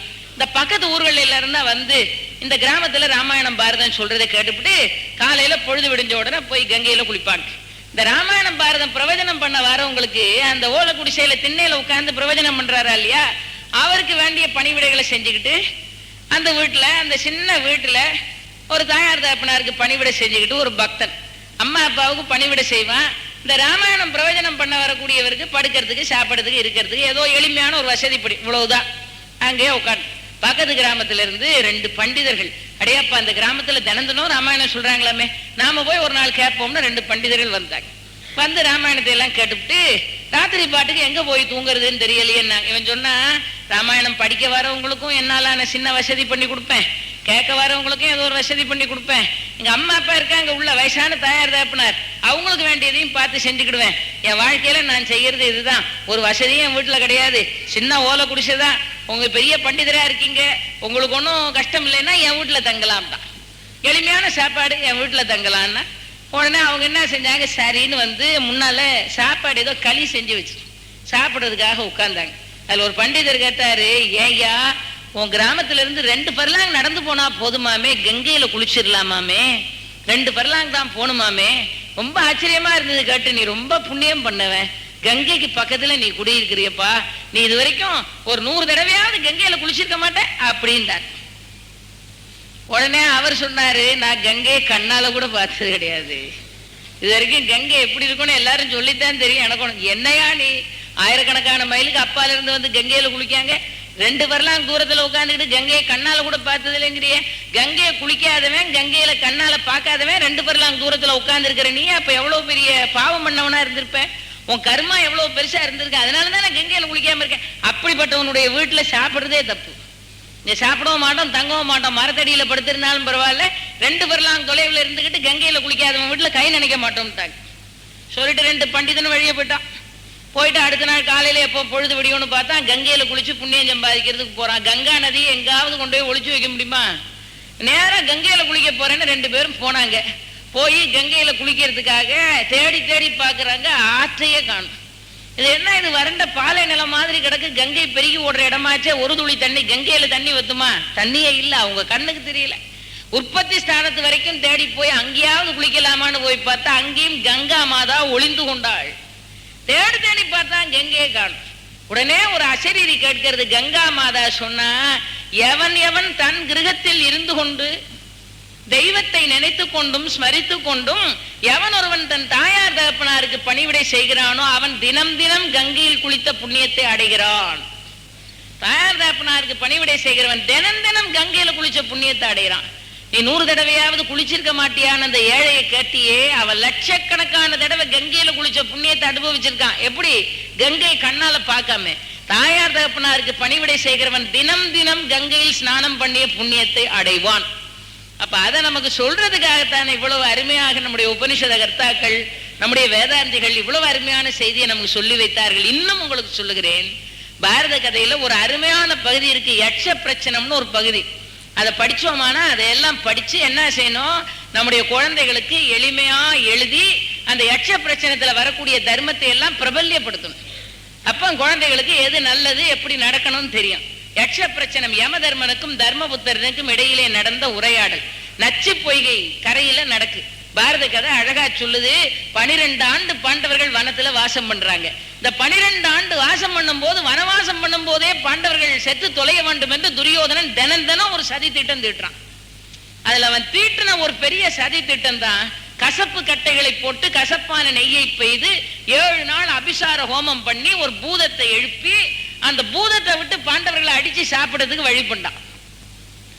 7 நாள் நடக்க அந்த யாகம், கசப்பு கட்டை கசப்பு நெய். அந்த யாகத்துல இருந்து ஒரு பூதம் வந்துச்சு. அந்த பூதத்தை எழுப்பினவன் காளமா முனி. அந்த பூதம் எழுந்து வந்து அந்த முனிவனை பார்த்து கேட்குது, நேரா போவேன், அகோர பசியில எந்திரிச்சு வந்திருக்கேன், நான் பாண்டவர்களை போய் சாப்பிட போற இடத்துல அவங்க எனக்கு உயிரோட கிடைக்கணும், அப்படி கிடைக்காத பட்சத்துல திரும்பி வந்து என்னை எழுப்புன உன்னையே அடிச்சு சாப்பிடுவேன். அந்த பூதம் சொல்லுது, ஏன்னா எனக்கு அகோர பசி வந்தாச்சு. அதான திருவள்ளுவர் எழுதினாரு, பிறர்க்கின்னா முற்பகல் செய்யன் தமக்கின்னா பிற்பகல் தாமே வரும். அடுத்தவனுக்கு கேடு காலையில நினைச்சேன்னா உனக்கு ஒருத்தன் கேடு செய்யறதுக்கு தயாராகிட்டு இருக்கான்னு அர்த்தம்னு எழுதினார். அதான் நடக்கு உலகத்துல. அடிச்சு உன்னையே வந்து திரும்ப சாப்பிட்டுருவேன்னு பூதம். இது எதுக்கு வந்து அம்மா சாப்பிட போது, பாண்டவர்கள் தான் உயிரோட தானே இருக்காங்கன்னு சரின்னு அந்த காளமாமுனி அந்த பூதம் புறப்பட்டு நேரா பாண்டவர்களை தேடி வந்துச்சு. இந்த 5 பேரையும் காப்பாற்றணும். இந்த 5வரையும் காப்பாற்றுவதற்காக யமதர்மன், அறக்கடவுளாகிய யமதர்மன் ஒரு அந்தன சிறுவன் மாதிரி வேஷம் போட்டு ஓடி வரான். ஓடி வந்தவன் சொன்னா, அர்ஜுனா நான் நெருப்பு கிடைக்கிற கோலை அந்த பார், ஒரு மான் கொம்புல மாட்டிக்கிட்டு ஓடுது, எப்படியாவது எடுத்து கொடுன்னா. உடனே அர்ஜுன மானை துரத்திக்கிட்டு போனா, பின்னால தர்மர் பீமன் நகுலன் எல்லாம் ஓடிட்டாங்க. காடு மேடு புதர்னு போனா மான் காணாம போயிட்டு, இவங்க பல காடு தாண்டி வந்து தாகம் தாங்க முடியல. தர்மர் சொல்றார், தாகம் நாக்க வரட்டுதே தம்பி, எங்காவது தண்ணி இருக்கா பாடுறான்னார். சகாதேவன் ஒரு மரத்து மேல ஏறி பார்த்தான்னா, எங்கேயோ தண்ணி தெரியுது, நான் போய் கொஞ்சம் கொண்டு வாடாட்டார். சகாதேவன் போய் தண்ணி எடுக்க போனா, அந்த பொய்கையா இருக்கான் யமதர்மன், தண்ணீர் மயமா பொய்கையா இருக்கான், நச்சு பொய்கை. உள்ள இருந்து அசரீரியா பேசுறான். என்னன்னா, இந்த தண்ணியை குடிக்காதப்பா செத்து போயிடுவேன், நீ குடிக்கிறதா இருந்தா நான் கேட்கிற கேள்விக்கு பதில சொல்லிட்டு தண்ணியை குடி. சகாதேவனுக்கு தாகம் தாங்க முடியல, செத்தாலும் பரவாயில்லன்னு தண்ணியை குடிச்சுட்டான். அவ்வளோ பெரிய அறிவாளியான சகாதேவன் செத்து விழுந்து கிடந்தான். இவனை தேடி நகுலன் வந்தா அதே கதை, அர்ஜுனன் வந்தா அதே கதை, பீமன் வந்தா அதே நிலைமை. எல்லாரும் தண்ணியை வாரி குடிச்சிட்டு உயிரை விட்டாங்க. தர்மர் மட்டும் அங்க இருந்து 4 பேரையும் காணும்னு வந்தார். ஐயோ, என் தம்பிமார் 4 பேரும் மாண்டு போயிட்டாங்களான்னு கீழே மயங்கி விழுந்தார். இந்த நேரத்தில் அந்த பூதம் ஓடி வந்துச்சு. 4 பேர் செத்து கிடக்காங்க, ஒருத்தர் மயங்கி கிடக்காரு. பூதம் வந்துச்சு. வந்த பூதம் என்ன செஞ்சது, 5 பேரும் செத்து கிடக்காங்க, இவங்களை சாப்பிட்றதுக்காக அந்த முனிவன் நம்ம எழுப்புனான்னு திரும்பி போய் ஒரு அடி அவனை சாப்பிட்டு அது வேலையை முடிச்சுட்டு அது போயிட்டு. மயங்கி கிடந்த தர்மபுத்திரர் எழுந்து பார்க்கிறார். நண்பர்களே, நம்முடைய சமய நூல்கள் சொல்லக்கூடிய உண்மை அது. மாதிரி பெரிய கட்டம் வந்தா கூட தெய்வ அனுகிரகம் இருந்தா நம்ம காப்பாற்றும். இது மாதிரி ஒரு பூதத்தை ஏவி 5 பேரையும் சாப்பிட்டுடுவான்னு அனுப்புற நிலைமை வந்தா கூட தெய்வத்தினுடைய அனுகிரகம் இருந்தால் நாம நிச்சயமா தப்பிச்சுக்கலாம். நம்ம தெய்வத்தினுடைய திருவருள் காப்பாற்று. தர்மபுத்திரர் கண் முடிச்சு பார்க்கிறார். 4 தம்பியும் மயங்கி கிடக்கிறான், மாண்டு போய் கிடக்கிறான். கதறி துடித்தார். இப்பதான் நச்சு பொய்கைக்குள்ள இருந்து ஒரு சத்தம் கேட்டுச்சு, தர்மபுத்திரா, நான் யக்ஷன், இந்த பொய்கை தண்ணீர் எல்லாம் நஞ்சு, இதை குடிக்கிறதுக்கு முன்னால நான் கேட்கிற கேள்விக்கு பதில சொல்லிட்டு குடிக்க சொன்ன உன் தம்பிமார் கேட்கல, செத்து போயிட்டாங்க. இப்ப நீயாவது நான் கேட்கும் கேள்விகளுக்கு விடை சொல்லிவிட்டு தண்ணீரை குடி. அவ்வளவு தாகத்தை அடக்கிட்டு தர்மபுத்திரன் கேட்டா, என்ன கேள்வி உண்டோ கேள். அப்ப யக்ஷன் கேட்கிறான் கேள்வி. கேட்டாப்பா, பனி மனிதனை குளிர்விக்கிறது, அக்னி மனிதனை சுடுகிறது, நாள்தோறும் சூரியன் கிழக்கு வானில் உதித்துக் கொண்டிருக்கிறான், மழை காலத்தில் மழை வருகிறது, கோடை காலத்தில் வெப்பம் தகிக்கிறது, இதற்கெல்லாம் என்ன காரணம் என்று கேட்கிறார். இங்க தாக நாக்க வரட்டு. தர்மபுத்திரன் சொன்னான், இவை அனைத்தும் பரபிரம்மத்தின் ஆணை, இவைகளெல்லாம் இயக்கிக் கொண்டிருக்கக்கூடிய அருள் சக்தி ஒன்று இருக்கிறது, அதன் மூலமாக உலகம் நடக்கிறது என்றார். யக்ஷனுக்கு ஆச்சரியமா போச்சு. அவன் கேட்டாப்பா, இந்த உலகத்திலேயே பெரிய பாத்திரம்னா எதை சொல்லுவேன்? தருமன் சொன்னான், பூமிதான் இந்த உலகத்தின் மிகப்பெரிய பாத்திரம். மனிதன் பூமியில் நின்று கொண்டு வானத்தை அண்ணாந்து பார்க்கிறார். எட்டாததாக இருக்கக்கூடிய அந்த வானத்தை விட உன்னதமான வஸ்து ஒன்று இருக்க முடியுமா? அதை விடவும் பெருமையில் சிறந்தது எது, சொல் பார்க்கலாம் என்கிறான். தருமன் சொன்னான், ஒருவனை வளர்த்து ஆளாக்கி பல்வேறு விதமான தியாகங்களை செய்து தான் பெற்ற குழந்தையை சான்றோனாக்குகிற தகப்பன் வானத்தை விட உயர்ந்தவன். அதான் நற்றவ வானினும் நனி சிறந்தனவே, வானத்தை விட தகப்பன் உயர்ந்தவன். யக்ஷன் கேட்டா, நீ பூமியில நின்றுட்டு இருக்கிறியப்பா, உன் கால் பூமி உன்னை தாங்கி கொண்டிருக்கிறது, பொறுமை உடையவள் என்று பூமாதேவியை சொல்லுகிறார்களே, அந்த பூமி தேவியை விட சிறந்தவர்கள் யாராவது உண்டா சொல் என்றான். அப்பதான் தர்மன் சொன்னா, பூமி தேவியை விட சிறந்தவள் யார் தெரியுமா? அவரவரை பெற்று கொடுத்த தாயார். பூமாதேவியை விட சிறந்தவள். எவ்வளவு அழகா சொன்னார். தர்மனுடைய மனசுக்குள்ள இருந்த தர்மத்தை எல்லாம் வெளியே எடுக்கிறதுக்காகத்தானே யமதர்மன் செய்த ஏற்பாடு. நாம நினைக்கிறோம் யமதர்மன்னா உயிரை எடுக்கத்தான் வருவான், கிடையாது. தர்ம தேவதையாக இருக்கிறவன் யமதர்மன். அருமையாக சொல்லுகிறான் பாருங்கள், அவரவரை பெற்ற தாயார் பூமாதேவியை விட உயர்ந்தவள். அவரவரை பெற்ற தாயார் பூமி தேவியை விட உயர்ந்தவளாக இருக்கிறவள். யக்ஷன் கேட்டான், 100கணக்கான கேள்வி கேட்டான். அத்தனைக்கும் தர்மர் பதில் சொல்றாரு. ஒரு நோயாளிக்கு உண்மையான துணைவன் யார்? நோயின் தன்மையை கண்டுபிடித்து மருந்து கொடுக்கிற மருத்துவன். உண்மையான நட்பு என்பது என்ன? சாதுக்களின் நட்பு தான் உண்மையான நட்பு. வாழ்க்கையில் உண்மையான சுகத்தை எவன் அனுபவிக்கிறான்? யாருக்கு கடன் இல்லையோ அவன் சுகத்தை அனுபவிக்கிறான்.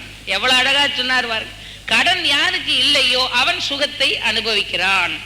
எவ்வளவு அழகா சொல்லுகிறார். நிம்மதி எங்கே இருக்கிறது கேட்கிறான் யக்ஷன். நிம்மதி எதில் இருக்கிறது? இருப்பதை கொண்டு திருப்தி அடைவதில் நிம்மதி இருக்கிறது. A contented mind is a continual feast. இது எனக்கு போதும்னு நினைச்சுட்டோமானால் நிம்மதி வந்தாச்சு. நிம்மதி அதுக்குள்ளதான் இருக்கிறது. அருமையான கேள்வி. அவன் கேட்ட கேள்விக்கெல்லாம் லாபம் என்று எதை சொல்லுவாய் யக்ஷன் கேட்டான். 10 ரூபா முதல் போட்டு 15 ரூபா கிடைத்தால் 5 ரூபாய் லாபம் என்று தர்மன் சொல்லவில்லை.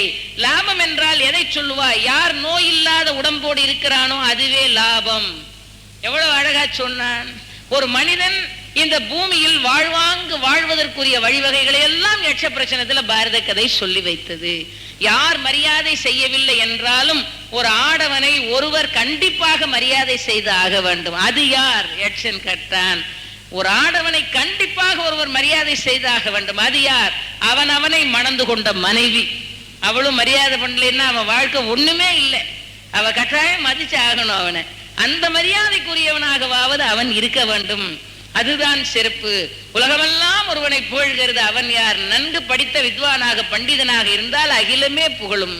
ஒரு மன்னன் இருக்கிறான், சாம்ராஜ்யம் முழுவதும் புகழப்படுபவன் யார்? ஒரு மன்னன் சாம்ராஜ்யம் முழுவதும் புகழப்படுகிறான். வரிசையா கேட்க கேட்க சொல்லிக்கிட்டே வரும்போது தருமனை பார்த்து யக்ஷன் ஒரு கேள்வி கேட்டான் பாருங்க. அவன் கேட்டான், தர்மபுத்திரா, சிருஷ்டிகர்த்தாவா இருக்கிற பிரம்மா எல்லாத்துலயும் உயர்ந்தவர்னு எல்லாரும் சொல்றாங்க. உயிர்களை எல்லாம் படைக்கிறவர் இல்லையா பிரம்மா, அந்த பிரம்மாவை காட்டிலும் உயர்ந்தவர் யார்? யக்ஷன் கேட்ட கேள்வி. சிருஷ்டிகர்த்தாவா இருக்கிற பிரம்மாவை விட உயர்ந்தவன் யார்? தர்மன் சொன்னா, தாயார் தகப்பனார் நோய்வாய்ப்பட்ட காலத்தில் அவர்களுக்கு அருகில் இருந்து பணிவிடை செய்கிற புத்திரன் ஒருவன் இருப்பானானால், நண்பர்களே, தாயார் தகப்பனாரை வணங்கக்கூடியவனாக இருந்தால் இத்தனை அருளையும் பெறுவான். ஆனால் தாயார் தகப்பனாரின் மனக்குறையை சம்பாதிக்கிறவனாக இருந்தால் அவனுக்கு என்ன மார்க்கம் இருக்கிறது என்பதை சொல்லுவோம். தாயார் தகப்பனாருடைய மனக்குறையை சம்பாதிக்கிறவனாக இருந்தால் அவனுக்கு என்ன மார்க்கம் இருக்கிறது? அதை போக்கிக் கொள்வதற்கு நம்முடைய நூல்கள் என்ன சொல்லி இருக்கிறது? வாழ்கிற காலத்தில் அம்மா அப்பாவுடைய அருமையே தெரியாம நிறைய பேர் இருந்துருவான். அவங்க அருமையே தெரிஞ்சிருக்காது. அவங்க போய் சேர்ந்த பிறகுதான் சொல்றான், ஐயோ கவனிக்காம விட்டனே, என் அம்மா அப்படி இருந்தாலே, இப்படி செஞ்சிருக்கலாமே, கொஞ்சம் கூட செய்யாம இருந்துட்டனே, அதனால அல்லவா நான் சிரமப்படுகிறேன் என்று சொல்லக்கூடிய நிலைமைக்கு வருவான். நம்முடைய சாஸ்திரங்கள் சொல்லுகிறது, இன்னும் நம்முடைய சமய நூல்களும் சொல்லுகிறது, வழி வழியாக வரக்கூடிய குடும்பத்தில் பிறந்து வருகிற இளந்தளிர்களாக இருக்கக்கூடிய வாரிசுகள் உரிய காலகட்டங்களில் திருமணம் முடிக்க முடியாமலும் வேறு சில தொல்லைகளினாலும் சிரமப்படுவதாக இருந்தால் கண்ணை மூடிக்கிட்டு சொல்லிடலாம், அந்த குடும்பத்துல ஒண்ணு பித்ருக்கள் கரை சேராம இருப்பாங்க, இல்லைன்னா தாயார் தகப்பனார் மனக்குறையோட போயிருப்பாங்க. இந்த ரெண்டுல ஒண்ணு கண்டிப்பா இருக்கு. வழி வழியா வரக்கூடிய குடும்பத்தின் வாரிசுகள் சுபிட்சம் இல்லாமல் மகிழ்ச்சி இல்லாம இருந்தால், எத்தனை பேர் சொல்ல நாம கேட்டிருக்கோம், எத்தனையோ வியாபாரம் பண்ணி பார்த்தாச்சுங்க, என்னென்னமோ தான் செஞ்சு பார்க்குறேன், 4 முழம் ஏறினா 6 முழம் சறுக்குதுங்க, எதை செய்ய போனாலும் பிரச்சனையா தான் இருக்கு, ஒன்றும் நடக்க மாட்டேங்குது. நான் தான் இப்படி இருக்கேன், எங்க அண்ணனாவது நல்லா இருக்காரானா அவரும் அப்படித்தான் இருக்காரு, என் தம்பியாவது நல்லா இருக்கானா போய் 10-20 அவங்ககிட்ட போய் கேட்கலாமான்னு அவனும் அப்படிதான் இருக்கான். இந்த கதையை சொல்றவரே கடைசியில முடிச்சிருவார். என்ன சொல்லுவார் தெரியுமா? எங்க குடும்பத்துக்கே ஏதோ ஒரு சாபக்கேடு இருக்குங்க, எங்க குடும்பத்துக்கே ஏதோ ஒரு பிரச்சனை இருக்குன்னார். அது பொய்யான வாசகம் அல்ல, உண்மையான வாசகம். குடும்பத்துக்கே ஒரு பிரச்சனை இருக்குன்னு சொன்னாரே, அந்த பிரச்சனை தான் இது. என்ன? ஒண்ணு பித்ருக்கள் கரை சேராம இருப்பாங்க, இல்ல தாயார் தகப்பனார் மனக்குறையோட போயிருப்பாங்க. அம்மா அப்பா உயிர் போகிற தருணத்துல அருகில் எந்த காரணம் கொண்டும் புத்திரர்கள் இல்லாமல் இருக்கிற சூழ்நிலை உண்டானால் நம்முடைய சாஸ்திரங்கள் சொல்லுகிறது, கண்டிப்பா அவங்களுக்கு தோஷம் இருக்கும். கண்ணை மூடிக்கிட்டு சொல்லிடலாம். அதை அம்மா அப்பா உயிர் போன காலகட்டத்தில் அவர்களுக்கு வேண்டிய கடமைகளை வேறு வாய்ப்பு வசதிகள் இல்லாதனால செய்வதற்குரிய வாய்ப்பு புத்திரர்களுக்கு கிடைக்கவில்லை என்றால் அந்த தோஷமானது அவர்களிடத்தில் இருந்து கொண்டுதான் இருக்கு. அதனால்தான் தாயார் தகப்பனாருக்கு அருகில் இருந்து உரிய கடமைகளை ஒழுங்காக செய்யக்கூடியவர்கள் பூர்வ ஜென்ம புண்ணியமுடையவர்கள். ஒருத்தன் தாயார் தகப்பனாருக்கு கடைசி வரைக்கும் நான் தாங்க இருந்தேன், எங்க அம்மாவுக்கு எல்லாம் பார்த்து எல்லாம் செஞ்சேங்கன்னு ஒருத்தன் சொன்னான்னு வைங்க, அவன் புண்ணியம் பண்ணவன். அவனுக்கு பூர்வ ஜென்மாவில் புண்ணியம் இருந்தால்தான் இந்த பிறவியில அது கிடைக்கும். ஏன் தெரியுமா? அதை அவன் அனுபவிக்கவில்லை என்றால் அவன் வாழ்க்கையில் பெரிய தோஷம் அவனை பற்றி கொண்டிருக்கிறது என்று பொருள். இது கற்பனையாக சொல்லப்பட்ட விஷயம் அல்ல, நம்முடைய சாஸ்திரங்கள் எழுதி வச்ச விஷயம். 8 குழந்தைகள் இருக்கிறார்கள், ஒருவன் மட்டும் கலந்து கொள்ள வர இயலவில்லை என்றால் அந்த தோஷமானது அவனுக்கு இருக்கிறது என்று பொருள். அதனால்தான் என்ன பகை இருந்தாலும் என்ன வெறுப்பு இருந்தாலும், நம்ம நாட்டில் பழமொழி எழுதுனா, நீங்க நல்லதுக்கு சேராட்டா கூட தப்பு கிடையாது, நல்லதுக்கு சேராட்டா கூட நாளைக்கு ஒரு நல்லது நடக்கும்போது சேர்ந்துக்கலாம். ஆனால் இது மாதிரி விஷயங்களுக்கு சேராமல் இருந்தால் அதனால் உண்டாகக்கூடிய தோஷத்தை நிவர்த்தி பண்ணுவதற்கு வழியே கிடையாது. எவ்வளவு அருமையா சொல்லி வைத்தார்கள். வாழ்கிற காலத்திலையும் தாயார் தகப்பனாருக்கு கடமை செய்வதிலிருந்து எந்த குழந்தையும் பின்வாங்க கூடாது. இன்னைக்கு நம்ம தேசத்துல ரொம்ப அருகி போய் கொண்டிருக்கக்கூடிய ஒரு பழக்க வழக்கம் இன்னைக்கு வரைக்கும் இருக்கு. அவ வீட்டுல இருக்கிற மாமனார் மாமியாரை தன் தகப்பனாருடைய தாயார் தந்தையார் என்று நினைத்து அவர்களை கனம் பண்ணணும். நான் இன்னும் சொல்றேன், நிறைய அம்மாமார் இருக்காங்க, வயதானவர்கள் கொஞ்சம் நம்ம மாதிரி அனுசரித்து வர முடியாத நிலைமையில தான் இருப்பார்கள். நாம் தான் அவர்களை அனுசரித்து போகக்கூடிய கடமையை நாம தான் வளர்த்து கொள்ள வேண்டும். இன்னார் என்னுடைய தகப்பனாருடைய, என்னுடைய கணவருடைய தகப்பனார், என் கணவருடைய தாயார் என்று பார்க்கக்கூடிய மனோபாவத்தை நாம வளர்த்துக்கொள்ள. ஏன் தெரியுமா? இந்த பெண்கள் ஒரு காலகட்டம் வரைக்கும் அனுசரித்து போகாம சிரமப்பட்டு அந்த மாமியாருடைய மனக்குறையை வாங்கினார்கள் என்றால் தன் சொந்த கணவனுடைய தாயார் என்பதனால் அது இவள் பெற்ற குழந்தைகளை பின்னால் பாதிக்கிற நிலைமைக்கு வருகிறது. இதுதான் நம்முடைய சாஸ்திரங்கள் சொல்லி வைத்திருக்கக்கூடிய உண்மை. நாம் அதை புரிஞ்சுக்காம இன்னைக்கு வரைக்கும் சிரமப்பட்டு கொண்டிருக்கிறோம். உன்னுடைய கணவனை பெற்றுக்கொண்ட தாயார் மனதில் ஏற்படுகிற மனக்குறையானது உன் குழந்தைகளை பாதிக்கிற நிலைமைக்கு வந்து விடுகிறது. உரிய காலத்தில் திருமணம் நடக்காமல் பொருளாதார நஷ்டங்களை சந்தித்து கொண்டு தாயார் தகப்பனாரை உரிய காலத்தில் மரியாதை செய்யாதவர்கள் சிரமப்படுவதை நாம் இந்த உலகத்தில் நாள்தோறும் பார்த்துக்கிட்டே இருக்கிறோம். இந்த நிமிஷத்துல இருந்தாவது, இந்த 2000 புத்தாண்டுல இருந்தாவது இந்த குறைகளை வைத்திருக்கிறவர்கள் கண்டிப்பாக அதை விளக்குங்கள். இந்த குறைகளை கட்டாயம் விளக்குங்க. தாயார் தகப்பனாருக்கு அந்திம கால கடமையை செய்வதற்கு வாய்ப்பு கிடைக்காதவர்கள் பரிகாரம் தேடுறதுக்கு ஒரு சின்ன வழி இருக்கு. வசதி உடையவர்களாக இருந்தால் 10 பேர் 20 பேர் 40 பேர் 50 பேர் கூடக்கூடியதாக இருக்கிற ஒரு வழிபாட்டு ஸ்தலத்துல, ஒரு பிள்ளையார் கோவில்ல, இல்ல ஒரு பஜனை மடத்துல, இல்ல ஒரு சச்சங்கம் நடக்கிற இடத்துல ஒரு சாதாரண குடிதண்ணீர் வசதிக்கான ஏற்பாட்டை செய்வோம். அந்திம கடமையில் கலந்து கொள்ள முடியாத கஷ்டத்தை அனுபவித்த புத்திரர்கள் தேட வேண்டிய பரிகாரம் கண்டிப்பா செய்யணும். ஒரு தண்ணீர் வசதி பண்ணி கொடுக்கணும். எங்க பக்தி பூர்வமா இருக்கிற ஒரு ஆலயத்திலேயோ ஒரு பிள்ளையார் கோயிலையோ ஒரு பஜனை மடத்திலேயோ ஒரு தண்ணீர் வசதி செய்து கொடுப்பதன் மூலமாக தாயார் தகப்பனாரின் அந்திம கடமையில் கலந்து கொள்ளாத தோஷமானது நிவர்த்தி ஆகும்னு எழுதி வச்சிருக்காங்க சட்டம். இல்லைன்னா கடைசி வரைக்கும் அது அவனை பாதித்து கொண்டேதான் இருக்கும். அந்த மூதாதையர்கள் மனக்குறையோடு அந்த லோகத்தில் இருந்து கொண்டிருப்பார்கள். இப்ப மாண்ட பிறகே இதை செய்யணும்னு சொன்னாங்கன்னா வாழுகிற காலத்தில் அந்த தாயார் தகப்பனாரை எப்படி கவனிக்கணும் பாருங்கள். நான் இன்னும் சொல்லுகிறேன், ஒவ்வொரு கூட்டத்திலையும் சொல்றேன், இங்க இருக்கிற அம்மாமார் எல்லாருக்கும் சொல்றேன், இந்த மாதிரியான ஒரு நடவடிக்கையில நாம இதுவரைக்கும் நடக்காட்டா கூட 2000 மாத்துங்க. 2000 அதை மாற்றி விடுங்கள். 1999 முடிஞ்சு போச்சு. 2000 மாத்துங்க. நம்ம வீடுகள்ல முதல்ல சாப்பிட வேண்டியது நம்ம வீட்டில் இருக்கிற தாயார் தகப்பனார், மாமனார் மாமியார், வயசானவங்க. முதல் பந்தியில உட்கார வச்சு அவங்களுக்கு சாப்பாடு போடுங்க. அந்த வீடு எவ்வளவு சுபிட்சமா. எத்தனை வீடுகள்ல நடக்காத விஷயம் இது. வயசான பெரியவங்க 8 மணி 9 மணி வரைக்கும் உட்காந்துருப்பாங்க சாப்பிடாம. இளவட்டங்கள்லாம் அது வாட்டில் வெட்டிக்கிட்டு போகும் பேசாம. அது வாட்டில் காலத்தோட சாப்பிட்டுட்டு போய்கிட்டே இருக்கும். வயசானவங்களுக்கு போட மாட்டாங்க, உட்காந்துட்டே இருப்பாங்க. எத்தனை வீட்டில் இருக்கு பாருங்க. நம்ம நாட்டில் எழுதுறாங்க, நம்முடைய சமய நூல்கள் எழுதின விஷயம் இது. வயதான பெரியவர்கள் எந்த வீட்டிலாவது உரிய நேரத்தில் உணவு உண்ணாமல் பசித்து இருந்தார்கள் என்றால், நான் வேணா உங்களுக்கு எழுதி கையெழுத்து போட்டு தாரேன். வயதானவர்கள் நெடுநேரமாக சாப்பிடாம எந்த வீட்டிலேயாவது பசியா இருந்தால் அந்த வீட்டில் பேங்க் பாஸ்புக்கை எடுத்து பாருங்க. கண்டிப்பா பேலன்ஸ் 16 ரூபா 30 பைசாவா இருக்கும். அதுக்கு மேல ஒன்றும் இருக்காது. இன்னைக்கு கொண்டு போய் ₹1,00,000 போட்டாலும் சரிதான், நாளைக்கு அந்த பணம் ஓடி போகும். நீங்க இன்னைக்கு வாங்கி வைக்கிற ஸ்திர சொத்தா இருந்தா கூட நாளைக்கு அதை விற்க வேண்டிய நிலைமை வரும். நீங்க இன்றைக்கு லாபம் தேடலாம் என்று போடக்கூடிய முதலானது நஷ்டப்படும்.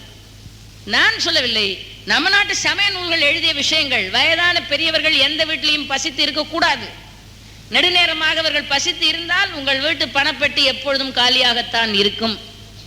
அதனால் அந்த பணப்பெட்டி நல்லா இருக்கணுமானால் வயதான பெரியவர்களுக்கு நேரத்தோட சாப்பாடு போடுங்கள். 10 மணி வரைக்கும் காக்க வைக்காதீங்க. எத்தனை வீட்டில் கேள்வி நடக்கு. பேரங்கிட்ட பயந்து சொல்ற தாத்தா எத்தனை தாத்தா இருக்காரு. 9 மணி ஆயிடுச்சுரா, அம்மாட்ட போய் தாத்தாவுக்கு பசிக்குன்னு சொல்றா. எத்தனை பேர் சொல்றதுக்கே பயந்துக்கிட்டு ரிட்டையர் ஆகி 5 வருஷம் ஆச்சு, நமக்கு ஒன்றும் சொத்தும் இல்லை பத்தும் இல்லை, யார் நம்ம மதிச்சு சாப்பாடு போட போறாங்கிற மன வருத்தம் வேறு இருக்கும். வயதானவர்களை கனம் பண்ற வீட்டில் செல்வம் திருமகள் தங்கி இருந்து அருள் பாலிப்பாள்.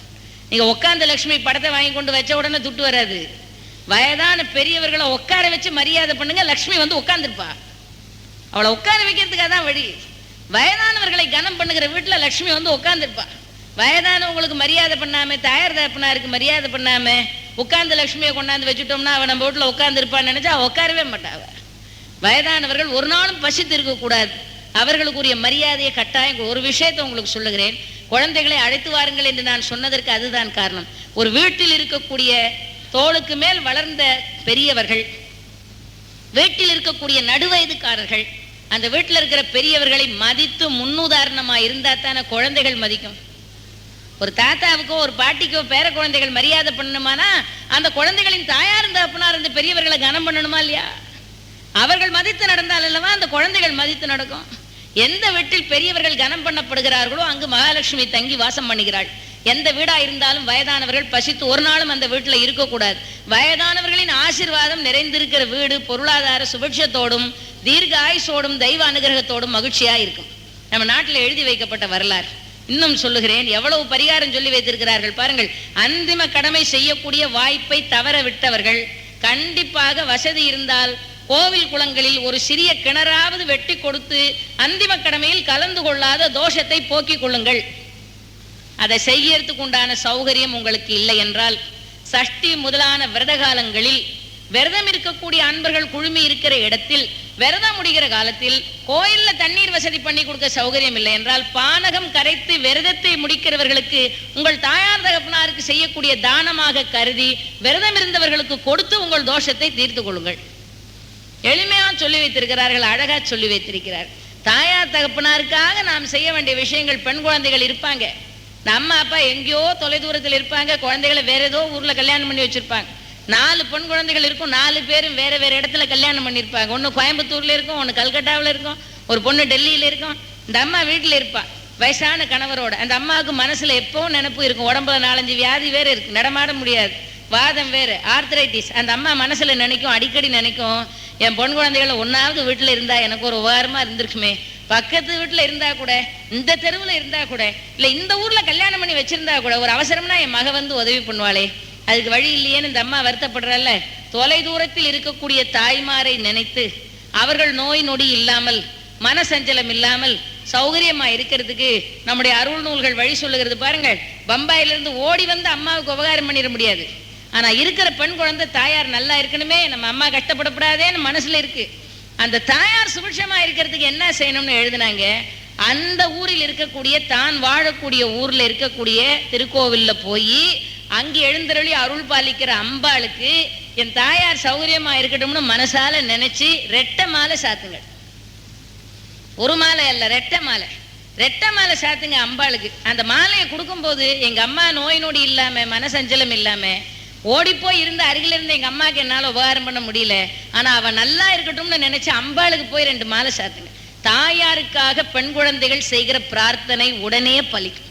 அம்மாவுக்காக பெண் குழந்தைகள் செய்யக்கூடிய பிரார்த்தனை கண்டிப்பா உடனே பலிக்கும். ரெட்டை மாலை சாத்தி அம்பாளை பிரார்த்தனை செய்தால் அந்த குழந்தைகளின் தாய்மார்கள் நோய் நொடி இல்லாமல் மனசஞ்சலம் இல்லாமல் சுபிட்சமா இருப்பார்கள்.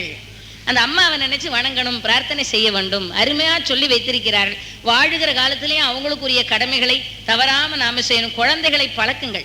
பழைய காலத்துல தாயார் தகப்பனாருக்கு பாத பூஜை செய்தார்கள், குழந்தைகளை பழக்குங்கள். நான் 2 மாசத்துக்கு முன்னால அம்பாசமுத்திரத்துல ஒரு பள்ளிக்கூடத்துல நடந்த ஒரு விழாவுக்காக, AVRMV ஹைஸ்கூல், அந்த பள்ளிக்கூடத்தில் நடந்த ஒரு விழாவுக்காக நான் சென்றிருந்தேன். என்னை பேசுறதுக்காக அழைத்திருந்தார்கள். மத்தியானம் 2 மணிக்கு பேச்சு. நான் 1 மணிக்கு போயிட்டேன். பள்ளி குழந்தைகள்லாம் இருந்தாங்க, பெரிய கூட்டமா இருக்கு. அது ஒரு பெரிய மெட்ரிகுலேஷன் ஸ்கூல், பெரிய கூட்டமா இருக்கு. அந்த கூட்டத்துல அந்தந்த குழந்தைகளோட அம்மா அப்பா எல்லாரும் இருக்காங்க. அந்த பள்ளி ஆண்டு விழா நடக்கிறதுக்கு முன்னால என்ன செய்யறாங்க பாருங்க, அந்த குழந்தைகள்லாம் வரிசையா இருக்கு. அந்த அம்மா அப்பா உட்கார்ந்து இருக்காங்க நாக்காளி போட்டு. அவரவருடைய தாயார் தகப்பனாரை அந்த பள்ளியில் படிக்கிற குழந்தைகள் பாத பூஜை பண்ணி மலரிட்டு வணங்குகிறார்கள். கண்கொள்ளா காட்சி. அதெல்லாம் பள்ளி ஆண்டு விழா. அம்மா அப்பா உட்காந்துருக்காங்க.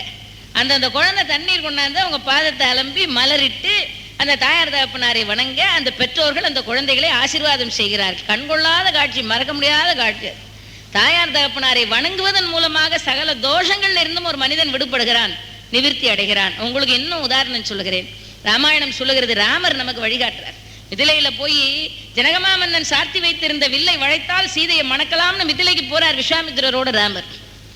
அந்த மிதிலையில போய் சார்த்தி வைத்திருந்த வில்லை எடுத்தார், வளைத்தார்னு சொல்லும் போது அருமையா ராமாயணத்துல எழுதி காட்டினாங்க. என்னன்னா, இந்த வில்ல கையில தூக்கின உடனே 10,000 பேர் சேர்ந்தாலும் தூக்க முடியாத வில்லு, இந்த வளைச்சா சீதையை மணக்கலாம். அந்த வில்ல தூக்கின உடனே ராமர் என்ன நினைத்தார் என்று எழுதினார்கள். என் தாயார் கோசலா தேவியினுடைய அனுகிரகமும் அவள் வணங்கி வழிபாடு செய்வதனால் அவள் பெற்று வைத்திருக்கிற தெய்வ திருவருளும் எனக்கு உதவியாக இருந்து இந்த வில்லை வளைப்பதற்குரிய ஆற்றலை எனக்கு கொடுக்கட்டும் என்று தன் தாயாரை நினைத்து வில்லை வளைத்தார் என்று எழுதினார். நீங்க எந்த இடத்துக்கு போனாலும் சரிதான், அம்மா அப்பாவை நினைச்சுக்கிட்டு போங்க. தாயார் தகப்பனார் உயிரோடு இல்லை என்றால் அந்த தாயார் தகப்பனாரை நினைச்சுக்கிட்டு போங்க, அந்த காரியம் நடக்கும். அம்மா அப்பா உசுரோட இருந்தாங்கன்னா அவங்கள வணங்கிட்டு போங்க, அந்த காரியம் நடக்கும். எவ்வளவு அருமையாக சொல்லி வைத்தார்கள் பாருங்கள். என்னென்ன விழா இல்லாமோ நாம வச்சிருக்கோம், புதுசு புதுசா ஒன்னொன்னா இப்ப கண்டுபிடிச்சுக்கிட்டு இருக்கோம். இது அந்த நாள், இந்த நாள், லவ்வர்ஸ் டே எல்லாம் கண்டுபிடிச்சிட்டா, தினம் இல்லாத புது புது நாள்லாம் கண்டுபிடிச்சுக்கிட்டு இருக்கோம். வெளிநாடுகள்ல ஒரு நல்ல பழக்கம் இருக்கு, நம்ம தேசத்துல கொண்டு வர வேண்டிய பழக்கம். ஒரு குறிப்பிட்ட நாள் அன்னைக்கு அம்மா அப்பா இருக்கிற இடத்துக்கு எல்லா குழந்தைகளும் தேடிவார் வந்து தாயார் தகப்பனாருக்கு எங்க இருந்தாலும் சரி ஒரு குறிப்பிட்ட நாள்ல அந்த தாயார் தகப்பனார் பெற்றெடுத்த குழந்தைகள் எல்லாம் ஒன்று போல சேர்ந்து வந்து அந்த ஒரு நாளில் தாயார் தகப்பனார் உடன் இருந்து உண்டு அவர்களை வணங்கி அவர்களுக்கு வேண்டிய பரிசு பொருள்களை எல்லாம் கொடுத்து அவர்களுடைய ஆசீர்வாதத்தை பெற்று திரும்பக்கூடிய ஒரு நல்ல நாள் வெளிநாட்டுக்காரன் கொண்டாடிக்கிட்டு இருக்கான். பேரண்ட்ஸ் டே. நம்ம அதை மட்டும் கொண்டாடுறதே கிடையாது. பாக்கி நம்ம அதையெல்லாம் தாண்டி லவ்வர்ஸ் டேக்கு வந்துட்டோம். நாம தாயார் தகப்பனாரை வணங்கி அவர்களுக்கு நன்றி பாராட்ட வேண்டிய நல்ல நாள். அவங்களுடைய ஆசீர்வாதத்தை நாம பெறுவதற்கு பெரிய காரணமாக அது அமைந்திருக்கும். நாம மறக்கக்கூடாத விஷயங்கள். நம்முடைய இலக்கியங்கள் அவ்வளவு அழகா நம்முடைய சமய இலக்கியங்கள் சொல்லுகிறது. இறைவனே ஓடி வந்து காட்சி அருளினான், கங்கா மாதாவே வந்து பேசினாள். இன்னும் சொன்னார்கள் பாருங்கள், ஆதிசங்கரர் இந்த அம்மாவுடைய சிறப்பு என்னங்கிறத சொல்றதுக்குன்னே ஒரு அருமையான நூல் எழுதினார், மாத்ருகாஸ்தவம். அம்மாவுடைய சிறப்பை சொல்றதுக்குன்னே எழுதினார் மாத்ருகாஸ்தவம் என்கிற ஒரு அருமையான நூல். தாயாரை எப்படி நாம வணங்க வேண்டும் என்பதை சொல்லுவதற்காகவே எழுதப்பட்ட அந்த மாத்ருகாஸ்தவத்தை கட்டாயம் படிங்க. ஆதிசங்கரர் அவங்க தாயாருக்கு ஆரியாம்பிகைக்கு ஒரே குழந்தையா இருந்தார். ஒரு குழந்தை தானே. அந்த குழந்தை 7 வயசா இருக்கும்போது சன்னியாசம் வாங்கிட்டு போனவர் ஆதிசங்கரர். 7 வயசு. இன்னும் போய் காலடியில பார்த்தோமானால் பெரிய ஆச்சரியம். 7 வயசுல காலடி கிராமத்தை விட்டு புறப்பட்டு போறார் ஆதிசங்கரர். புறப்பட்டு போகிற போது அந்த குழந்தையை பார்த்து அந்த அம்மா கேட்டாப்பா, நீ நேரா இந்த பக்கமா வராம ஆலவாய்ப்புழையை தாண்டி அந்த பக்கமா போறியப்பான்னா ஆதிசங்கரர் சொல்றாரு, நான் போக வேண்டியது நர்மதா நதிக்கரைக்கு. நான் போக வேண்டியது நர்மதா நதிக்கரைக்கு. நான் என் குருநாதரை தேடி சென்று கொண்டிருக்கிறேன். நீ போறியான்னு அந்த அம்மா அழுதாங்க. அதுக்கு ஆதிசங்கரர் சொல்றாரு, அம்மா நான் லோகக்ஷேமத்துக்காக சன்னியாசம் வாங்க புறப்பட்டுட்டேன். இனிமே உனக்கு யார் குழந்தை தெரியுமா? அந்தா பார் அப்படின்ட்டார். இன்னைக்கும் போனா நீங்க பார்க்கலாம், ஆலவாய்ப்புழக்கரையில அழகான கிருஷ்ணன் கோயில் இருக்கு. இப்படி கையை காட்டுறாரு, உன் பிள்ளை யார் தெரியுமா? அந்த கோபாலன், அவன் தான் உன்னோட குழந்தை. நமக்கு ஆதிசங்கரர் சொன்ன வார்த்தை என்ன சொன்னார் தெரியுமாம்மா? அந்த கோபாலன் தான்மா இனிமே உனக்கு குழந்தை, அவன் தான் இனிமே உனக்கு சங்கரன், எல்லாம் அந்த கோபாலன் தான். நீ அவனை நல்லா பார்த்துக்க, அவன் உன்னை நல்லா பார்த்துக்குவான். இதுதான் ஆதிசங்கரர் சொன்னது. நீ அவனை நல்லா பார்த்துக்க, அவன் உன்னை நல்லா பார்த்துக்குவான்னார். நாம நல்லா பார்த்துக்கிறதா இருந்தா தெய்வங்கள் நம்ம நல்லா பார்த்துக்கும் சொல்லிட்டு அவர் புறப்பட்டார். அந்த அம்மா கேட்டா, சங்கரா எனக்கு பிராண சங்கடம் வந்தா கூட நீ வரமாட்டியான்னா. ஆதிசங்கரர் சொல்றாருமா, உனக்குன்னு பிராண சங்கடம் வந்தா நீ சங்கரா சங்கரான்னு கூப்பிட்ட 3 சொல்ல அடங்கிறதுக்கு முன்னால் நான் ஓடி வந்து உன் மடியில விழுவோமான்னார். அன்று உனக்குரிய கடமையை செய்யறதுக்கு என் துறவை கூட நான் துறந்து வருவேனம்மான்னு சொல்லிட்டு குழந்தை புறப்பட்டு தன்னந்தனியா இந்த தாயார் ஆரியாம்பிகை. கணவனும் கிடையாது, கணவனும் இல்லாத ஏழ்மைப்பட்ட குடும்பத்தை சேர்ந்த ஒரு சாதாரண பெண்மணியான ஆரியாம்பிகைங்கிற ஒரு தாயார் ஒரு ஞான சுடர் தீபத்தை அகிலத்திற்கும் ஏற்றி வைத்தாள். அந்த ஆதிசங்கரரை தத்தம் பண்ணி 5 குழந்தைகள் இருந்து ஒரு குழந்தைய சன்னியாசத்துக்கு தத்தம் பண்றது பெரிய விஷயம் இல்லை. இருந்தது ஒரே குழந்தை. அந்த ஒரு குழந்தையும் சன்னியாசத்துக்கு தத்தம் பண்ணிய தாய் அந்த காலடி கிராமத்துல 7 வயசுல குழந்தைய தத்தம் பண்ணிட்டு எப்படி இருந்திருப்பான்னு கற்பனை பண்ணி பாருங்கள். கணவரும் கிடையாது. ஆதிசங்கரர் நர்மதா நதிக்கரைக்கு போனாரு, குருநாதரை பார்த்தாரு. அப்புறமா அத்வைத சித்தாந்தத்தை உலகம் முழுசும் பரப்புறதுக்கு வேண்டி ஏற்பாடு பண்ணார். சண்மத ஸ்தாபனம் பண்ணார். பிரச்சுரோத்தர ரத்ன மாளிகாவை எழுதினார், விவேக சூடாமணி எழுதினார், சௌந்தரிய லகரி எழுதினார், சிவானந்த லகரி எழுதினார், விஷ்ணு சேசரநாமத்துக்கு பாஷ்யம் பண்ணார். அவருடைய கால்கள் எங்கெங்கயோ கங்கை தீரத்துல அங்கும் இங்குமாக அலைந்து ஞானோபதேசம் பண்ணிட்டு ஈசனை பலமுறை கண்ணுக்கு கண்ணா தரிசனம் பண்ணார். சூட்சும உடம்போட கைலாசத்துக்கு போனார். அம்பாளுடைய அனுகிரகத்துக்கு பாத்திரமானார். சாக்தம்னா என்னங்கிறத சாரமா பிழிஞ்சு கொண்டாந்து கொடுத்தார். காமாட்சியை கண்ணுக்கு கண்ணா பார்த்தார். எல்லாம் நடந்துச்சு. இந்த தாயார் காலடியில தன்னந்தனியா உட்காந்து குழந்தைய சன்னியாசத்துக்கு தத்தம் பண்ணிட்டு உட்கார்ந்து இருந்த அம்மா, அவளுக்கு வயசாகி போச்சு, ஆவி போகக்கூடிய காலம் வந்துச்சு. இந்த தாயார் என்ன செய்தால் பாருங்கள், அப்படியே கொஞ்சம் கொஞ்சமா உடலானது குறைந்து குறைந்து குறைந்து உடம்பு வாடி தேகம் மெலிந்து வருந்தி ஆவி உள்ள இருக்கா இல்லையான்னு சொல்லக்கூடிய நிலைமை வந்தாச்சு. கண்ணெல்லாம் பஞ்சடைஞ்சு போயிருக்கிற சூழ்நிலை. உயிர் அப்படியே நெஞ்சல் மட்டும் தட்டி கொண்டு கிடக்கிறது. அப்படியே மரணப்படுக்கையில கடைசி நேரத்தை எதிர்பார்த்து தாயார் கிடக்கிறா. சொந்தக்காரங்கள்லாம் வந்து பார்த்தவங்க இருந்தது ஒரு புள்ள, கடமை செய்யறதுக்கு அதுவும் கிடையாது, இப்படி வாடி போய் கிடக்கிறாள் என்று சொந்த பந்தம் பார்த்து கொண்டிருக்கக்கூடிய இக்கட்டான சூழ்நிலை. அந்த அம்மா நினைச்சா, என் புள்ள போகும்போது சொன்னானே, மா உனக்கு பிராண சங்கடம் ஏற்பட்டால் நீ சங்கரான்னு கூப்பிட சொல்ல முடியறதுக்குள்ள நான் ஓடி வருவேம்மான்னு சொன்னானே என்று சொல்லி அந்த தாயாருக்கு நமக்கு கொஞ்ச நேரத்தில் ஆவி பிரிஞ்சிரும்னு அந்த அம்மாவுக்கு தெரிஞ்சு போச்சு. அந்த கடைசி நேரத்தில் அவள் குரல் கொடுத்தாள். அவள் கடைசியா சொன்ன 3 வார்த்தையும் இதுதான், சங்கரா சங்கரா சங்கரா என்றாள். 3 முறை சங்கரா என்று அவள் அழைத்தாள். அழைச்சு முடிக்கிறதுக்குள்ள கண்ணு பஞ்சடைஞ்சு போச்சு, காதும் சரியா கேட்காது. அப்படியே படுத்திருக்கிறாள் அந்த தாயார். இந்த 3வது முறை சொல்லி முடிச்சுட்டு படுத்திருந்தா அப்படியே அந்த அம்மாவை தூக்கி எடுத்து அவளை 2 கையாலையும் கட்டி அணைச்சு எடுத்து ஓடி வந்து தன்னுடைய மடியில் போட்டுக் கொள்ளுகிறது ஒரு குழந்தை. இந்த மடியில போட்டுக்கிட்ட உடனே அந்த அம்மாவுக்கு வாய் பேச முடியல. மனசு நினைச்சது 3 தடவை என்ன கூப்பிடத்துக்குள்ள வந்துருவேன்னு சொன்னானே, சங்கரன் வந்துட்டான்னு மனசுல நினைக்குது. அந்த அம்மா நினைச்சுக்கிட்டு என்ன செஞ்சா பாருங்கள், இங்கதான் உயிர் தட்டி கொண்டு கிடக்கிறது. ஆகா, சன்னியாசத்துக்கு தத்தம் பண்ணி என் குழந்தை பிராண சங்கடத்தில் என்னை தேடி வந்ததே என்கிற மன ஆறுதலோட அந்த அம்மா எவ்வளவு காலம் கழிச்சு அந்த பிள்ளைய பார்த்துருக்கிறா பாருங்கள். தூக்கி எடுத்து தாயார மடியில போட்ட உடனே என் புத்திரன் எப்படி இருக்கான்னு பார்ப்போம்னு அந்த அம்மா 2 கையாலேயும் அந்த குழந்தைய அப்படியே தடவி கொடுக்குறான். எத்தனை வயசானாலும் அம்மாவுக்கு புள்ள தானே, அப்படியே தடவி கொடுத்தா அந்த தாயார். இப்படி தடவுனா பாருங்கள், இப்படி தடவ ஆரம்பிச்ச உடனே பார்க்குறா, அப்படியே சுருண்டு இருக்கக்கூடிய கூந்தல் கையில தட்டுப்படுது.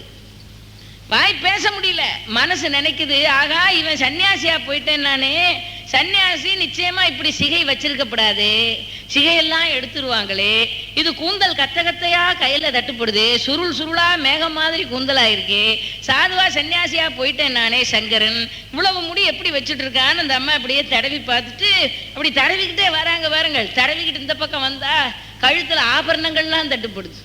ரத்ன மாலை நவரத்ன மாலை மாதிரி இருக்கு. சன்னியாசிக்கு என்னடா நவரத்ன மாலைன்னு மனசு அப்படியே தடவிக்கிட்டே வந்த அந்த அம்மா இடுப்புல காஷாயத்துக்கு பதிலாக அழகா பளபளன்னு பட்டு அது கையில தட்டுப்படுது. இந்த அம்மாவுக்கு ஒன்றும் புரியல. சாது சன்னியாசிகள் எந்த மணப்பொருளையும் பூசக்கூடாதே, ஜவ்வாது வாசனை அடிக்குதே, சந்தன வாசனை கமகமான பரிமள வாசனை அடிக்குதே, சாது சன்னியாசிகள் இதெல்லாம் அனுபவிக்கப்படாதே, இப்படி எல்லாமா ரத்னாகாரத்தையும் நவமணியும் போட்டுக்கிட்டு பட்டாடை உடுத்திக்கிட்டு இவ்வளவு சிகையும் வச்சுக்கிட்டு இத்தனை நறுமணத்தோட என் குழந்தை சன்னியாசியா போனவன் அனுபவிக்க கூடாத விஷயங்களாச்சே இதுன்னு அந்த அம்மா அப்படியே தொட்டு பார்க்குறா. அவ கையில தட்டுப்படுது பட்டாடையும் நவரத்ன மாலையும் சுருண்ட கேசமும் பரிமள வாசனையும். அவளுக்கு ஒன்றும் புரியல, பேசவும் முடியவில்லை, ஆவி போகக்கூடிய நிலைமை. அந்த நேரத்துல இப்படியா சன்னியாசம் போன குழந்தை இருக்கும்னு நினைச்சுக்கிட்டு இருந்தா சத்தம் கேட்டது, அம்மான்னு ஒரு சத்தம் கேட்டது. அந்த தாயாருக்கு பதில் சொல்ல இயலவில்லை. அப்பதான் வர்றாரு ஆதிசங்கர். ஓடி வந்து தாயாரை தூக்கி மடியில போட்டார். இந்த அம்மா பார்த்தா, என்னடா இது சரசரன்னு அழகான பட்டு கட்டின மாதிரி இருந்தது, இப்ப காஷாயத்தோட வந்து மடியில தூக்கி போட்டிருக்க, பரிமள வாசனை மாறி போய் திடீர்னு விபூதி வாசனை அடிக்குது. இப்ப தலையை தொட்டு பார்த்தா தலையெல்லாம் மொட்டையாயிருக்கு. இப்ப கழுத்தை தொட்டு பார்த்தா ருத்ராட்சம் கிடக்குது. ஆனா கொஞ்ச நேரத்துக்கு முன்னாலதான ரத்னாகாரமும் பரிமள வாசனையும் பட்டும் அழகான கூந்தலும் சிகையும் ரத்ன மாலையுமா இருந்துச்சு. என்ன ஆதிசங்கர் சொன்னார், அம்மா நான் இப்பதான் வந்து உன்னை அள்ளி எடுத்து மடியில போட்டிருக்கேம்மா, நீ இவ்வளவு நேரம் யார் மடியில கிடந்த தெரியுமாமா, அந்த ஆலவாய் புழக்கரையில உன்னை நல்லா கவனிச்சுக்குவான்னு சொல்லிட்டு போனேனம்மா, அந்த கோபாலன் மடியில கிடந்தம்மா, நீ இவ்வளவு நேரம் கிடந்தது அந்த கிருஷ்ண மடியிலம்மா, நீ சங்கரான்னு என்னை கூப்பிடும் போது நான் எங்க இருந்தேன் தெரியுமா, கூப்பிட்ட குரலுக்கு என்னால சீக்கிரம் வர முடியாது, நீ எந்த கோபாலன்னு நீ நல்லா பார்த்துக்கிட்டியோ அந்த ஸ்ரீ கிருஷ்ணம்மா வந்து உன்னை மடியில போட்டு வச்சிருந்தான் இவ்வளவு நேரம். நீ தொட்டு பார்த்தது அவன் கழுத்துல உள்ள ரத்னாகாரத்தமா, நீ தடவி பார்த்தது அவனுடைய சுருண்ட கேசத்தை, நீ அனுபவிச்சது அவன் கட்டியிருந்த பட்டாடைய பரிமள சுகந்தமா இருந்ததுன்னு சொன்னியே, அது அந்த பரம்பொருளின் திருமேனியிலிருந்து புறப்பட்டு வந்த பரமானந்த மனம். நான் இப்பதான் வந்திருக்கேன். நான் ஆதிசங்கரர் எப்படி இருக்கும் அந்த தாயாருக்கு, கோபாலனே அந்த அம்மாவை மடியில போட்டு கிருஷ்ணனையே ஆசுவாசப்படுத்தினான் அந்த ஆரியாம்பிகை என்கிற தாயார். இப்பதான் அந்த அம்மா சொன்னா, சங்கரா உன்னை இந்த லோகத்துல இந்த பிறவியில நான் குழந்தைய அடைஞ்சதுக்கு என்ன பாக்கியம் பண்ணணும் தெரியலையடா, பரம்பொருளே என்னை தூக்கி எடுத்து மடியில போட்டு ஆசுவாசப்படுத்தணுமானால் நான் எப்படிப்பட்ட குழந்தைய நான் பெற்றிருக்கிறேன், நான் செஞ்சது எவ்வளவு பெரிய பாக்கியம்னா. இது அந்த அம்மா சொல்ற. அதுக்கு ஆதிசங்கரர் சொன்னார், அம்மா நீ அப்படி சொல்லப்படாதுமா, நீ என்ன பாராட்டி ஒன்றும் சொல்லப்படாதுமா, நீ என்ன தோத்தரித்து எதுவும் பேசக்கூடாதுமா. ஆதிசங்கரர் சொல்றார், அம்மா குழந்தைய எந்த விதத்திலையும் எவ்வளவு உயர்ந்த ஸ்தானத்துக்கு குழந்தை போனாலும் தாயார் குழந்தையை தொழக்கூடிய நிலைக்கு வரக்கூடாது. ஒரு சாதி சன்னியாசி உலகத்துக்கே வழிகாட்டுற ஞானியா இருந்தாலும் அவர் தான் அம்மாவை வணங்கணுமே தவிர அம்மா அவரை வணங்க மாட்டாங்க. அதான் அந்த ஸ்தானம். ஆதிசங்கரர் சொல்றார், அம்மா எந்த காரணம் கொண்டு என்ன பாராட்டி எதுவும் சொல்லாதம்மா, என்ன பிள்ளைய அடையறதுக்கு நீ தபசு பண்ண நம்ம சொல்ற இல்ல, உன்னை தாயார அடையறதுக்கு நான் என்ன தபசு பண்ண தெரியுமாமா, நீ எனக்கு அம்மாவா கிடைக்கிறதுக்கு நான் என்ன தபசு பண்ண தெரியுமான்னு ஆதிசங்கரர் தன் தாயாருக்கு அஞ்சலியாக பாடியதுதான் மாத்ருகாஸ்தவம். மாத்ருகாஸ்தவம்ங்கிற ஒரு அருமையான தோத்திர மாலையை பாட. அன்பர்களே, தாய்மை என்கிற கான்செப்டுக்கு என்ன அர்த்தம்னு நாம தெரிஞ்சுக்கணுமானால் அந்த மாத்ருகாஸ்தவத்தை படிக்கும். ஒரு அம்மா என்கிற சொல்லுக்கு என்ன அர்த்தம்ங்கிறத ஆதிசங்கரர் ஒரு புகழாஞ்சலியாக தன் தாயாருக்கு சமர்ப்பணம் பண்ணு. ஆதிசங்கரர் எழுதுகிறார், அம்மா எனக்காக நீ பட்ட வேதனைகள் சாதாரணமா, உன் பிள்ளையா பிறக்கிறதுக்கு நான் அல்லவா தவம் செய்திருக்க வேண்டும். எத்தனை பிறவியில தவம் செய்து நான் உன் பிள்ளையாக பிறந்தேன். அந்த அம்மா சொன்ன வார்த்தையிலையும் பொருள் இருக்கு. சங்கரா, உன்னை குழந்தைய அடையிறதுக்கு நான் என்ன பாக்கியம் பண்ணேன். அந்த அம்மா சொன்னா ஏன் தெரியுமா? கல்லால மரத்துக்கு அடியில தட்சிணாமூர்த்தியாக சனகாதி முனிவர்களுக்கு ஞானத்தை உபதேசம் பண்ணுகிற மோனமூர்த்தியாக இருந்த சம்புதான் காலடியில் சங்கரராக வந்து சேர்ந்தார். அந்த சிவன் அல்லவா காலடியில் சங்கரனாக அவதாரப்பட்டார். சிவனுக்கு தெரியும், இருந்த இடத்துல கல்லால மரத்துக்கு அடியில உட்கார்ந்து ஞானோபதேசம் பண்ணினோமானால் எவ்வளவு உயர்ந்த ஞானமா இருந்தாலும் வந்து வாங்கிட்டு போக ஜனங்கள் வரமாட்டாங்க. வந்து வாங்கிட்டு போக வரமாட்டாங்கன்னு தெரிஞ்சுதான் சிவன் என்ன நினைச்சார், நாம போய் ஞானத்தை சொல்லுவோம்னு நினைச்சார். இருந்து ஞானம் வழங்குகிறவர் சம்பு, வந்து ஞானம் கொடுத்தவர் சங்கரர். கல்லால மரத்துக்கு அடியில இருக்கும் போது அவர் சம்புவா இருந்தார். அதான் சம்போ மகாதேவான்னு நாம சொல்லுவோம். சம்புவா இருந்தார் கல்லால மரத்துக்கு அடியில. காலடியில வந்து ஞானம் கொடுத்தார். சங்கரனாக வந்து நடந்து பேசி ஞானம் கொடுத்தார். ஆதிசங்கரர் சொன்னார், அம்மா நீ அல்லவா தவம் செய்ததாக சொல்லுகிறாய். இல்லை, நான் அல்லவா பெருந்தவம் செய்தேன். நான் கருவாக உன்னுடைய திருவயிற்றில் உருவான காலத்திலிருந்து எனக்காக நீ பட்ட கஷ்டங்கள் எத்தனை. மாத்ருகா ஸ்தவம் சொல்லுகிறது, எல்லோரையும் போல் சரியாக கூட கைகால்களை நீட்டி படுக்க முடியாமல் எத்தனை நாள் நீ துன்பப்பட்டிருப்பாய். அம்மா, நீ விரும்பிய திசையில் கூட திரும்பி படுக்க முடியாமல் வயிற்றில் சுமந்து கொண்டிருக்கிற எனக்காக நீ செய்த பரித்தியாகங்கள் எவ்வளவு. வேண்டிய பொருள்களை கூட உண்ண முடியாமல் அத்தனையும் வேண்டாம் என்று எனக்காக நீ எத்தனை உணவு பண்டங்களை தள்ளி வைத்திருப்பாய். நான் பிறந்து வரக்கூடிய காலத்தில் நீ அனுபவித்த வேதனைகளுக்கும் கஷ்டங்களுக்கும் ஏதாவது ஒரு பரிகாரத்தை தேடி, ஒரு பிராயச்சித்தத்தை தேடி நான் உனக்கு தர முடியுமா? ஆதிசங்கரர் கேட்கிறார், அம்மா நான் வளர ஆரம்பித்த பிறகும் ஒவ்வொரு நாளும் கண் விழித்து என்னை நீ காப்பாற்றியதில் உன் கருணை எவ்வளவாக இருந்திருக்கு. எனக்கு நோய் ஏற்பட்டால் இன்ன பொருளை உண்ணக்கூடாது என்று நீ விரதம் காத்த நாட்கள் எத்தனை. இரவெல்லாம் தூங்காமல் கண் விழித்து கண்ணின் இமையை போல என்னை நீ காப்பாற்றிய காலங்கள் எவ்வளவு. ஒவ்வொரு நாளும் எனக்காக நீ ஆற்றிய பரித்தியாகங்கள் எத்தனை. நான் வாழ வேண்டும் என்பதற்காக நாள்தோறும் நீ எத்தனை தெய்வங்களை வணங்கி துதித்திருப்பாய். ஒவ்வொரு நிமிஷ நேரமும் எனக்காக நீ எடுத்துக்கொண்ட அக்கறையும் முயற்சியும் எவ்வளவாக இருந்திருக்கும். ஆதிசங்கரர் சொல்லுகிறார், அம்மா இத்தனைக்குமா சேர்த்து நான் ஒரு பிராயச்சித்தத்தை உனக்காக பண்ணிவிட முடியுமா? உனக்கு நான் ஒரு கைமாறு காட்டிவிட முடியுமா? மாத்ருகா ஸ்தவம் சொல்லுகிறது, அன்பர்களே, தாயார் நமக்கு செய்திருக்கக்கூடிய உபகாரங்களுக்காக நாம் காட்டக்கூடிய பிரதிபலன் என்று உலகத்தில் ஒன்றும் இல்லை. என்ன பிரதிபலனை செய்தாலும் அது பூர்ணமாகாது. அதனால்தான் சொன்னார்கள், தாயார் தகப்பனாரை தொடுங்கள், தாயார் தகப்பனாரை வணங்குங்கள். ஏனென்றால் அதுக்கு வேற பிரதி உபகாரம் உங்களால காட்டவே முடியாது, நீங்கள் பிரதிபலனை காட்ட முடியாது. ஆதிசங்கரருடைய வரலாறு அவ்வளவு அருமையாக நமக்கு சொல்லுகிறது. நம்முடைய நாட்டில் ராமாயணம் பாரதம் எல்லாத்திலையும் இந்த பெருமையை சொல்லி வைத்தார்கள். இன்னும் கூட சிவபெருமானே தாயாக வந்து தாய் ஸ்தானத்துல இருந்து திருச்சிராப்பள்ளியில நடந்த வரலாறு தானே. தாயார் வருவதற்கு நேரமாகி விட்டது என்பதனால் மகப்பேரோடு இருந்த ஒரு பெண்மணிக்கு சிவனே தாயாக வந்து அந்த மகப்பேறு உபகாரங்களை செய்து வைத்த வரலாறை உடைய திருச்சிராப்பள்ளி தானே அங்க இருக்கிற ஈசனை தாயும் ஆனவன் என்று அழைத்துக் கொண்டிருக்கிறது. அருமையான பதிகம் இருக்கு, நம்ம அடியார்கள் ஞானசம்பந்தர் பாடியிருக்காரு. சுகப்பிரசவத்தை தரக்கூடியதாக இருக்கிற பதிகம்னு அந்த பதிகத்துக்கு பலன். நன்றுடையானை தீயதில்லானை நரை வெள்ளேறு ஒன்றுடையானை உமையொரு பாகம் உடையானை என்றும் சென்றடையாத திருவுடையானை சிராப்பள்ளி குன்றுடையானை கூரையன் உள்ளம் குளிருமே என்று ஞானசம்பந்தர் பாடிய பதிவு. நன்றுடையானை தீயதில்லானை நரை வெள்ளேறு ஒன்றுடையானை. அந்த பதிகம் ஞானசம்பந்தர் திருச்சிராப்பள்ளியில தாயுமானவன் ஈசனாக இருந்து அருள் பாலிக்கின்ற அந்த ஸ்தலத்துல பாடினது.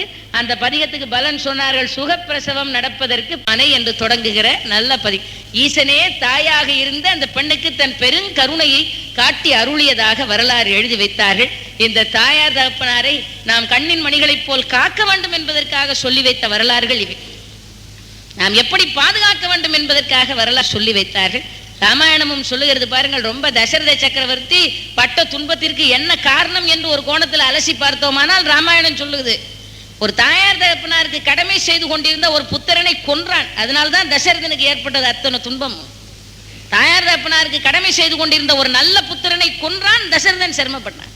ராமாயணத்துல தசரதன் பட்ட பாடு சாதாரண பாடு கிடையாது. கதை உங்களுக்கு தெரியும். கையில என்ன கஷ்டத்தை அனுபவித்தான் அவர். ராமரை பிரிஞ்சு காட்டுக்கு அனுப்பிச்சுட்டு தசரதன் பட்ட கஷ்டம் சாதாரணம் கிடையாது. அவ்வளவு சுகங்களையும் அனுபவித்த ஒரு மன்னன் தலைகீழாக துன்பத்தை அனுபவிக்கிற காலகட்டத்துக்கு வந்தான். அதுக்கு காரணம் என்ன? தாயார் தகப்பனாருக்கு நன்கு பணிவிடை செய்து கொண்டிருந்த ஒரு சற்புத்திரனை கொல்ல வேண்டிய நிலைமைக்கு வந்ததுனால கஷ்டப்பட்டான். தசரதன் செய்த தீமை அதுதான். அவனே தன் வாயால சொல்றான், கோசலாதேவி தசரதன்ட்ட போய் கதறி அழுதா, ராமர் இப்படி காட்டுக்கு அனுப்பிச்சுட்டீங்களே, இது அடுக்குமான்னு கோசல போய் அழுதா. அப்பதான் தசரதன் சொன்னா, இதை ஒண்ணும் மாத்துறதுக்கு வழி இல்லை, இது ஒரு நல்ல தாயார் தகப்பனார் எனக்கு கொடுத்த சாபம், இதுல இருந்து நான் தப்பிக்க முடியாது, நான் புத்திர சோகத்துல சாகணும்னு எனக்கு விதி, இதை மாத்த முடியாதுன்னு நான் தசரதன் சொல்லிட்டு கோசலாதேவியாரிடத்தில் வரலாறு சொன்னா, உன்னை கல்யாணம் பண்ணிக்கிறதுக்கு முன்னால வேட்டையின் மேல் உள்ள விருப்பத்தினால் காட்டுல போய் வேட்டையாடுறதுக்கு ஒரு நாள் போனேன். அந்த காலத்துல சப்தவேதி என்று சொல்லப்படக்கூடிய அந்த சிறப்பான அஸ்திரத்தை, ஒலியை கேட்டு அஸ்திரத்தை பயன்படுத்தக்கூடிய அந்த கலையை நான் தெளிவாக கற்று வச்சிருந்தேன். தசரதன் சொன்னா கௌசல்யா தேவிகிட்ட, எங்கேயாவது ஒரு ஓசை கேட்டா ஓசை வந்த இடத்தை நோக்கி அம்பை செலுத்தினா போதும் அந்த மிருகம் கீழே விழுந்துடும். அந்த சப்தவேதிங்கிற பானத்தை பிரயோகம் பண்ணக்கூடிய அந்த ஆற்றல்ல தசரதனை மிஞ்சினவங்க கிடையாதுன்னு ஒரு பெரிய பெயர் சம்பாதிச்சு வச்சிருந்தேன். அதனால எனக்கு பேரும் புகழும் பெருமை இருந்தது. கௌசல்யா தேவியின் இடத்தில் தசரதன் சொன்னான், வேட்டையாடுவதை ஒரு பொழுதுபோக்கா வச்சிருந்தேன். நல்ல அமாவாசை இருட்டு, காலையில பொழுது விடியக்கூடிய சமயம், அந்த நேரம் பார்த்து அந்த காலை நேரத்தினுடைய காற்றை அனுபவித்துக் கொண்டு இந்த சப்தவேதி என்கிற இந்த சப்தத்தை கேட்டு மிருகங்களை வீழ்த்தக்கூடிய அந்த ஆற்றல் எனக்கு சொந்தமா இருந்ததுனால அஸ்திரத்தை தூக்கிட்டு காட்டு பக்கமா யாரும் இல்லாம தனியா போனேன். பொழுது விடியக்கூடிய நேரம் நெருங்கி கொண்டிருந்தது. எங்கோ ஒரு ஆற்றுல ஒரு யானை தண்ணி குடிக்கிற சப்தம் கேட்டுச்சு. தசரதன் சொன்னான், யானை ஒரு ஆற்றுல வாய் வச்சு தண்ணி குடிக்கிற சப்தம் கேட்டுச்சு, யானை அல்லவா தண்ணீர் குடித்துக் கொண்டிருக்கிறது என்று அந்த விடியற்கால பொழுதுல இருந்த இடத்துல இருந்து அஸ்திரத்தை போட்டேன். அந்த அம்பு போய் பட்ட உடனே அம்மான்னு ஒரு அலறல் சத்தம் கேட்டுச்சு. ஆகா, மனுஷன் அலற சத்தம் கேட்குதே, யானைன்னு நினைச்ச அம்பை போட்டமேன்னு ஓடி போனேன். இப்பதான் அந்த புத்தி இல்லாதவனுக்கு புரிஞ்சுது, காலியா போன குடத்தை தண்ணிக்குள்ள அமுத்தி வச்சாலும் இது மாதிரிதான் சத்தம் கேட்கும், டப டப டப டபன்னு சத்தம் கேட்கும். யானை போய் தண்ணி குடிச்சாலும் இப்படித்தான் சத்தம் கேட்கும். இந்த ரெண்டு சத்தத்துக்கு உள்ள வித்தியாசம் தெரியாம விடிய கால பொழுது யானை தண்ணி குடிக்குது போல் இருக்கு, நான் அம்பை விட அம்மானு சத்தம் கேட்ட இடத்துல போய் பார்த்தேன். தலையில சிறுசா வளர்த்திருந்த ஜடை, உடம்பெல்லாம் ரத்தமயம், அப்படியே ஒரு சிறுவன் மண்ணுக்குள்ள புரண்டு கிடக்குறான், மேனியெல்லாம் ரத்தம், அப்படியே விழுந்து சுருண்டு கிடந்தா விரிஞ்சு கிடந்தது அவனுடைய ஜடை. இந்த பக்கமா கிடந்துச்சு அவன் தண்ணி எடுத்த குடம். தாழ முடியாத கஷ்டத்துல ஐயோ யானைன்னு நினைச்சு அம்பை போட்டனேன்னு நான் அலர்னேன். அப்பதான் அவன் சொன்னான், யானைன்னு நினைச்சு பார்க்காம நீங்க அம்பை போட்டுட்டீங்க, இப்ப நான் செத்து போறேன்னு எனக்கு ஒன்றும் வருத்தம் இல்லை, என்னைக்குனாலும் பூமியில ஒரு நாள் சாகத்தான் செய்யணும், அது தசரத சக்கரவர்த்தியினுடைய பானத்தால சாகணும்னு எனக்கு இருந்திருக்கு, யாவி போறதை பத்தி எனக்கு கவலை இல்லை. ஆனா ஒரு விஷயத்த உங்கள்ட்ட சொல்லிட்டு போறேன், என் தாயார் தகப்பனாருக்கு குடிக்கிறதுக்கு தாக சாந்தி பண்றதுக்கு தண்ணி எடுக்கிறதுக்காக வந்தேன். என் தகப்பன் சாமானியன் கிடையாது, ஜலபோஜன் என்கிற முனிவர். என் தகப்பனும் என்னுடைய தகப்பனுடைய அந்த கண்ணில்லாத என்னுடைய தகப்பனும் கண்ணில்லாத என்னுடைய தாயாரும் இப்ப நான் வீழ்ந்து கிடக்கிறனே, இந்த நீர்க்கரையிலிருந்து ஒத்தையடி பாதையில போனா அவங்க வாழக்கூடிய சின்ன குடிசை இருக்கு. எங்க அம்மா அப்பா ரெண்டு பேருக்குமே கண்ணு கிடையாது, ஆனால் கண்ணில்லை என்று அவர்கள் ஒரு நாளும் கவலைப்பட்டதில்லை. ஏன் தெரியுமா? அவர்களுக்கு கண்ணா இருந்தவனா. எங்க அம்மா அப்பாவுக்கு எல்லா பணிவிடைகளையும் பார்த்து பார்த்து செய்வேன், எந்த நேரம் கூப்பிட்டாலும் என்னன்னு கேட்பேன். நான் என் வாழ்க்கையில் என் தாயார் தகப்பனார் செய்யக்கூடிய கடமையில் ஒரு குறையும் வைக்கவில்லை. தாகசாந்தி பண்ணுவதற்காக தண்ணீர் கொண்டு வா என்றார்கள், தண்ணீர் கொண்டு வர வந்தேன். வந்த இடத்துல என் உயிர் போகக்கூடிய நிலைமை வந்து விட்டது. நான் மாண்டு போக போகிறேனே என்பது என் கவலை அல்ல. கண்ணா இருந்த என் தகப்பனாருக்கு, கண்ணில்லாத என் தாயார் தகப்பனாருக்கு நான் கண்ணா இருந்தேன். அந்த கண்ணை இன்று அவர்கள் இழந்து விட்டார்கள். இனிமேல் அவர்கள் பூமியில் வாழுகிறார்களோ இல்லையோ எனக்கு தெரியாது. ஆனால் அவர்கள் தாகசாந்தி பண்ணாம உயிர் விட்டுறப்படாது. நீ உன்னை யாரென்று சொல்லிக் கொள்ளாமல் இந்த கலசத்தில் தண்ணீர் எடுத்துக்கொண்டு போய் என் தாயார் தந்தையருக்கு கொடுத்து அவர்கள் தாகசாந்தி பண்ணி கொண்ட பிறகு இந்த செய்தியை சொல்லுனாங்க. இல்ல அதுக்கு முன்னாலேயே உயிரை விட்டுருவாங்க. நேரா புறப்பட்டு பயந்துகிட்டே போனான் தசரதன். அந்த மண்ணில் புரண்டு அப்படியே உடம்பெல்லாம் ரத்தம் ஆவி போன நிலைமையில் கிடந்தான். அந்த கலசத்துல அப்படியே தண்ணீரை தூக்கிட்டு தசரதன் போறான். விடியற்கால பொழுது அந்த தாயார் தகப்பனாருன்னு சொன்னாங்க, அப்பா இவ்வளவு நேரம் ஆகி போச்சே, இவ்வளவு காலம் ஆனதனால் உனக்கு காலையில் ஏதோ கஷ்டம் வந்து விட்டதோ என்று உன் தாயார் வருந்தி கொண்டிருக்கிறாளே, நல்ல வேளையாக நீ வந்து விட்டாய். குழந்தாய், ஏன் இன்னும் பேசாமல் இருக்கிறாய்? ஏதாவது பேச என்கிறான் அந்த முனிவன். ஆனால் ஒரு வார்த்தையும் பேச முடியாது. பேசினா அந்த தண்ணியை குடிக்க மாட்டாங்க, வேற யாரோன்னு தெரிந்து போகும். அவர்கள் தாகசாந்தி பண்ணி கொண்ட பிறகு இவன் சொன்னானா, இப்படி பக்கத்து தேசத்து மன்னன் தசரதன் சப்தவேதி என்கிற பானத்தினால இப்படி மிருகங்களுடைய சப்தத்தை கேட்டு அதை வேட்டையாடுறத பொழுதுபோக்கா வச்சிருந்தேன். ஆனால் இன்றைக்கு இப்படி ஒரு அபவாதம் என்னை வந்து சேரும் என்று நான் கனவு கூட காணவில்லை. என்னுடைய அம்பு பட்டதனால் உங்களுடைய புத்திரன் ஆவி துறக்க வேண்டிய நிலைமை வந்துச்சு, என்னை மன்னிக்கணும்னு அலர்னான் தசரதன். அப்பொழுதுதான் அந்த முனிவன் சொன்னான் தசரதனை பார்த்தப்பா, கண்ணில்லாத எங்களுக்கு கண்ணாயிருந்த எங்க பிள்ளையோட ஆவி போயிடுச்சு, அதனால எப்படி எங்கள் புத்திரனை இழந்த பிறகு இனிமேல் நாங்கள் பூமியில் வாழ விரும்பவில்லை. எங்களுடைய உயிரானது குழந்தை போன அந்த லோகத்துல போய் சேரப்போகுது. ஆனால் எப்படி புத்திரனை இழந்ததனால் உயிரை விட்டு புத்திர சோகத்தினால நாங்க மடிய போறோமோ அதே போல் நீயும் புத்திர சோகத்தினால் தான் மாண்டு போவாய். நீயும் புத்திரனை பிரிவதனால் தான் உன்னுடைய உயிர் போகும். அதான தசரதனுக்கு நடந்துச்சு. எவ்வளவு பெரிய ஆற்றலோடு இருந்தவன், எத்தனை பேரை கட்டி காக்கக்கூடிய திறமையோடு இருந்தவன், ராமனை பிரிந்ததனால் ஆவி துறக்க வேண்டிய இக்கட்டான சூழ்நிலைக்கு வந்தான். ஒரு கோணத்தில் ஆராய்ச்சி பண்ணி பார்த்தோமானால் தசரதன் அனுபவித்த கஷ்டத்துக்கெல்லாம் காரணம் அருமையான தாயார் தகப்பனாருக்கு உள்ளம் குளிர குளிர பணிவிடை செய்த ஒரு சற்புத்திரனை கொன்றதுனால ஏற்பட்ட தீவினை. ஆக தாயார் தகப்பனாருக்கு பணிவிடை செய்வதில் குறை வைப்பவனுக்கு ஏற்படக்கூடிய கஷ்டங்களை நிவர்த்தி செய்வது மிகவும் சிரமம். ஆகவே அந்த கஷ்டங்கள் நம்மை தொடாத வகையில் அவர்களை நாம் பேணி பராமரிக்க வேண்டிய கடமை நமக்கு இருக்கிறது. உலகத்தை திறந்துட்டு போன ஞானிகள் கூட அதனால்தான் பட்டினத்தார் பாடினார், 2 திங்களாய் அங்கமெல்லாம் நொந்து பெற்ற தாயாரை உலகத்தை எல்லாம் திறந்துட்டு போன பட்டினத்தார் பாடினார், வட்டிலும் தொட்டிலும் மார்மேலும் தோள் மேலும் வைத்து காப்பாற்றிய தாயார். எல்லாத்தையும் திறந்த பட்டின சித்திரால கூட அந்த தாயார் மேல வச்ச அந்த பாசத்தை அவரால் மாற்ற முடியவில்லை. ஏனென்றால் தாய்மை என்பது அவ்வளவு உன்னதமும் சிறப்பும் வாய்ந்ததுமாக இருக்கக்கூடிய ஒரு சிறப்பான அம்சம். நம்முடைய சமயமானது இந்த வழிபாட்டை இவ்வளவு சிறப்பா எடுத்து சொல்வதற்கு காரணம் என்ன என்றால், ஆலயத்தில் இருக்கக்கூடிய தெய்வங்கள் உங்களுக்கு அருள் பாலிக்க வேண்டும் என்று நீங்கள் நினைத்தால் உங்கள் கண்கண்ட தெய்வங்களாய் இருக்கிற தாயார் தகப்பனாரின் அருளுக்கு முதலில் பாத்திரமாகுங்கள். தாயார் தகப்பனாரின் அன்பை பெறாதவன் தெய்வங்களின் அருளை நிச்சயமாக பெற முடியாது. முதலில் தாயார் தகப்பனாரின் அன்புக்கு பாத்திரமாகுங்கள். எந்த காரணம் கொண்டும் அவர்களோடு ஏதாவது பகையையோ பேதத்தையோ நீங்கள் வளர்த்து கொண்டிருந்தால் குழந்தைகள் என்கிற முறையில் முதலில் அதை விட்டொழியுங்கள். தாயார் தகப்பனாரிடத்தில் இறங்கி செல்வது இருக்கிறதே அது உங்களுக்கு பெருமை தருமை தவிர குறைவை ஏற்படுத்தாது. எந்த விதத்திலும் வன்மம் பாராட்ட வேண்டியதும் பகை பாராட்ட வேண்டியதும் வைராக்கியமும் ரோஷமும் காட்ட வேண்டியதும் தாயார் தகப்பனாரிடத்தில் இல்லை. அவர்கள் அதற்கெல்லாம் அப்பாற்பட்டவர்கள். தாயார் தகப்பனாரின் அன்பை பெறாதவன் இறைவனுடைய அருளை பெறுவது என்பது சாமான்யமாக நடக்காத ஒரு விஷயம். நம்முடைய நூல்கள் அவ்வளவு தெளிவாக நம்முடைய ஞானிகள் சொல்லி வைத்திருக்கிறார்கள். அன்பர்களே, அந்த குறை இந்த கூட்டத்தில் இருக்கிறவர்கள் யாரிடத்திலாவது இருக்குமானால் அதை கண்டிப்பாக போக்குங்கள். வாழ்கிற காலத்தில் என் தாயார் தகப்பனாருக்கு உரிய கடமையை நான் செய்யாமல் புத்தி இல்லாமல் இருந்து விட்டேனே என்று வருத்தப்படுகிறவர்கள் அவர்கள் மாண்ட திதி திவசங்களை நினைத்து ஒழுங்காக அவர்களுக்குரிய தான வகைகளை செய்து அவர்களின் மனம் குளிரும்படியான ஏற்பாடுகளை செய்யுங்கள். பித்தூர் லோகத்தில் இருக்கக்கூடிய பெரியவர்கள் இந்த பூமியில் இருக்கக்கூடிய குழந்தைகள் தங்களை நினைத்து உரிய கடமைகளை செய்கிறார்களா என்பதை எதிர்பார்த்து தான் காத்து கொண்டிருக்கிறார்கள். நம்முடைய மூதாதையர்கள் கரை சேர்ந்தால் நமக்கு பின்னால் இருக்கக்கூடிய தலைமுறையானது சுபிட்சமாக மகிழ்ச்சியாக இருக்கும். அந்த குறையானது இருக்கவே கூடாது. தாயார் உயிரோடு இருக்கிற காலத்தில் அவளை சரியாக கவனிக்காமல் அவள் மாண்டு போன பிறகு கயா பிரயாகையில போய் தர்ப்பணம் பண்ணினாலும் தீராது. அங்க போய் தர்ப்பணம் பண்ண போனாலும் அந்த தோஷத்தை விலக்குவது மகா கடினமான விஷயம், ரொம்ப சிரமமானது. அது ஏற்படாமல் பார்த்து கொள்ள வேண்டியது நமக்கு மிகுந்த சுபிட்சத்தை கொடுக்கும். இதை நான் ஏன் சொல்லுகிறேன் என்றால், எவ்வளவு சொன்னாலும் அதை நடைமுறைப்படுத்தாமல் எத்தனையோ பேர் இருக்கிறார்கள். சாதாரணமா நான் சொல்றது, எல்லா வீட்டு ரேஷன் கார்டுலயும் அம்மா அப்பா பேர் இருக்கு. சோறு போடுறதுக்கு ஒருத்தரும் தயாரா இல்லை. எல்லா வீட்டு கார்டுலயும் பேர், குடும்ப தலைவர் தகப்பனார், அடுத்தாப்புல அம்மா பேரு, எல்லா வீட்லயும் இருக்கு. என் தகப்பனார் பேர் என் வீட்டு கார்டுல இருக்க வேண்டாமா நீ ஆர்கியூமெண்ட். சாப்பாடு போடணுமா இல்லையா? அது கிடையாது. 4 வீட்டு கார்டுலயும் அப்பா பேர் இருக்கு, சாப்பாடு போடுறது இல்லை. நடந்த கதையவே சொல்றேன். எத்தனை வீட்டுல இருக்கு?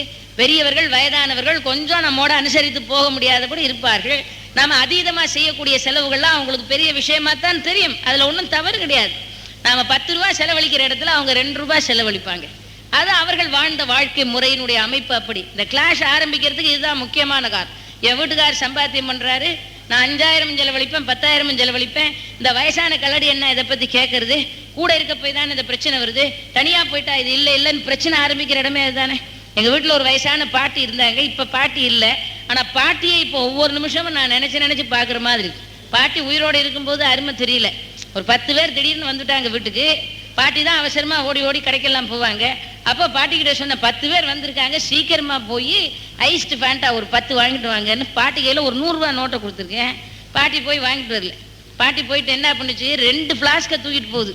தூக்கிட்டு போய் அதில் ஒரு 10 காப்பி வாங்கிட்டு வந்து 10 டம்ளரையும் கழுவி ஒரு தட்டில் வச்சு 10 காப்பியும் விட்டு கொண்டாந்து பாட்டி இந்தாங்கன்னு போன பிறகு பாட்டிக்கிட்ட நான் 10 ஃபேண்டா வாங்கிட்டு வர சொன்னா, அதில் ஒரு ஆள் காப்பி வேண்டாம்னு வேற சொல்றாரு.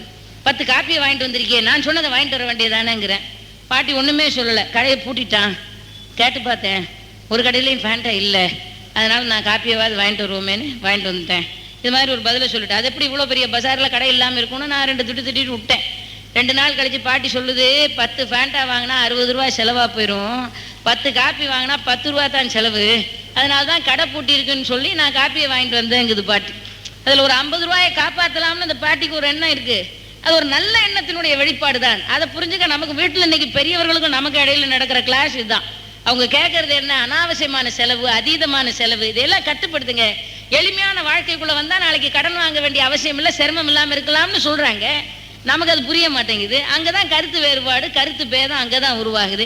யாரை போலவும் இருக்க வேண்டும் என்று நாம் ஏன் நினைக்க வேண்டும்? நம்முடைய மூதாதையர்கள் அப்படியா நினைச்சாங்க? நாம நம்மள மாதிரி இருப்போம், நாம இன்னொருத்தர் மாதிரி இருக்கணும்னு என்ன சட்டம் இருக்கு? நாம இருந்துட்டோமானா பிரச்சனையே இல்லையே. இதைத்தான் பெரியவர்கள் நமக்கு சொல்லுகிறார்கள். நமக்கு அது உரைக்க மாட்டேங்குது. ஒரு அரிசியா இருந்தா கூட சிந்தாதீங்க, ஒரு சோறா இருந்தா கூட சிந்தாதீங்க. எவ்வளவு வயசானவங்க நம்ம வீட்டுல என்ன தர்மம்லாம் சொல்லி வச்சுட்டு போனாங்க. அன்னத்தை விரயம் பண்ணாதீங்க. எந்த வீட்டுலயாவது சமைச்ச சாப்பாடு கெட்டு போகிற அளவுல தண்ணி விடாம வச்சிருந்தீங்கன்னு வைங்க, தரித்திரம் வருதுன்னு அர்த்தம். ராத்திரி மறந்து போய் தண்ணி விடாம வச்சுட்டோம், காலையில சாப்பாடு, அன்னம் கெட்டு போகிற வீட்டில் தரித்திரம் விரைந்து வருகிறது என்று பொருள். கட்டாயம் சாப்பாடுக்கு தண்ணி விடணும், மிச்சம் இருக்கிறது. அதை கொண்டு போய் காணில் கொட்டவோ, அதை வீணாக்கவோ, குப்பை தொட்டியில போடவோ பண்ணினோமானால் நாம் தரித்திரத்தை வரவழைக்கிறோம் அர்த்தம். அன்னம் வடிவாக லட்சுமி இருந்து நமக்கு அருள் பாலிக்கிறேன். நமக்கு பெரியவங்க சொல்லி கொடுத்தது. எவ்வளவு நேரம் ஆனாலும் தூக்கத்தை பெருசுப்படுத்தாதீங்க, 2 பருக்க மீதி இருந்தா கூட தண்ணி விட்டு வைங்க.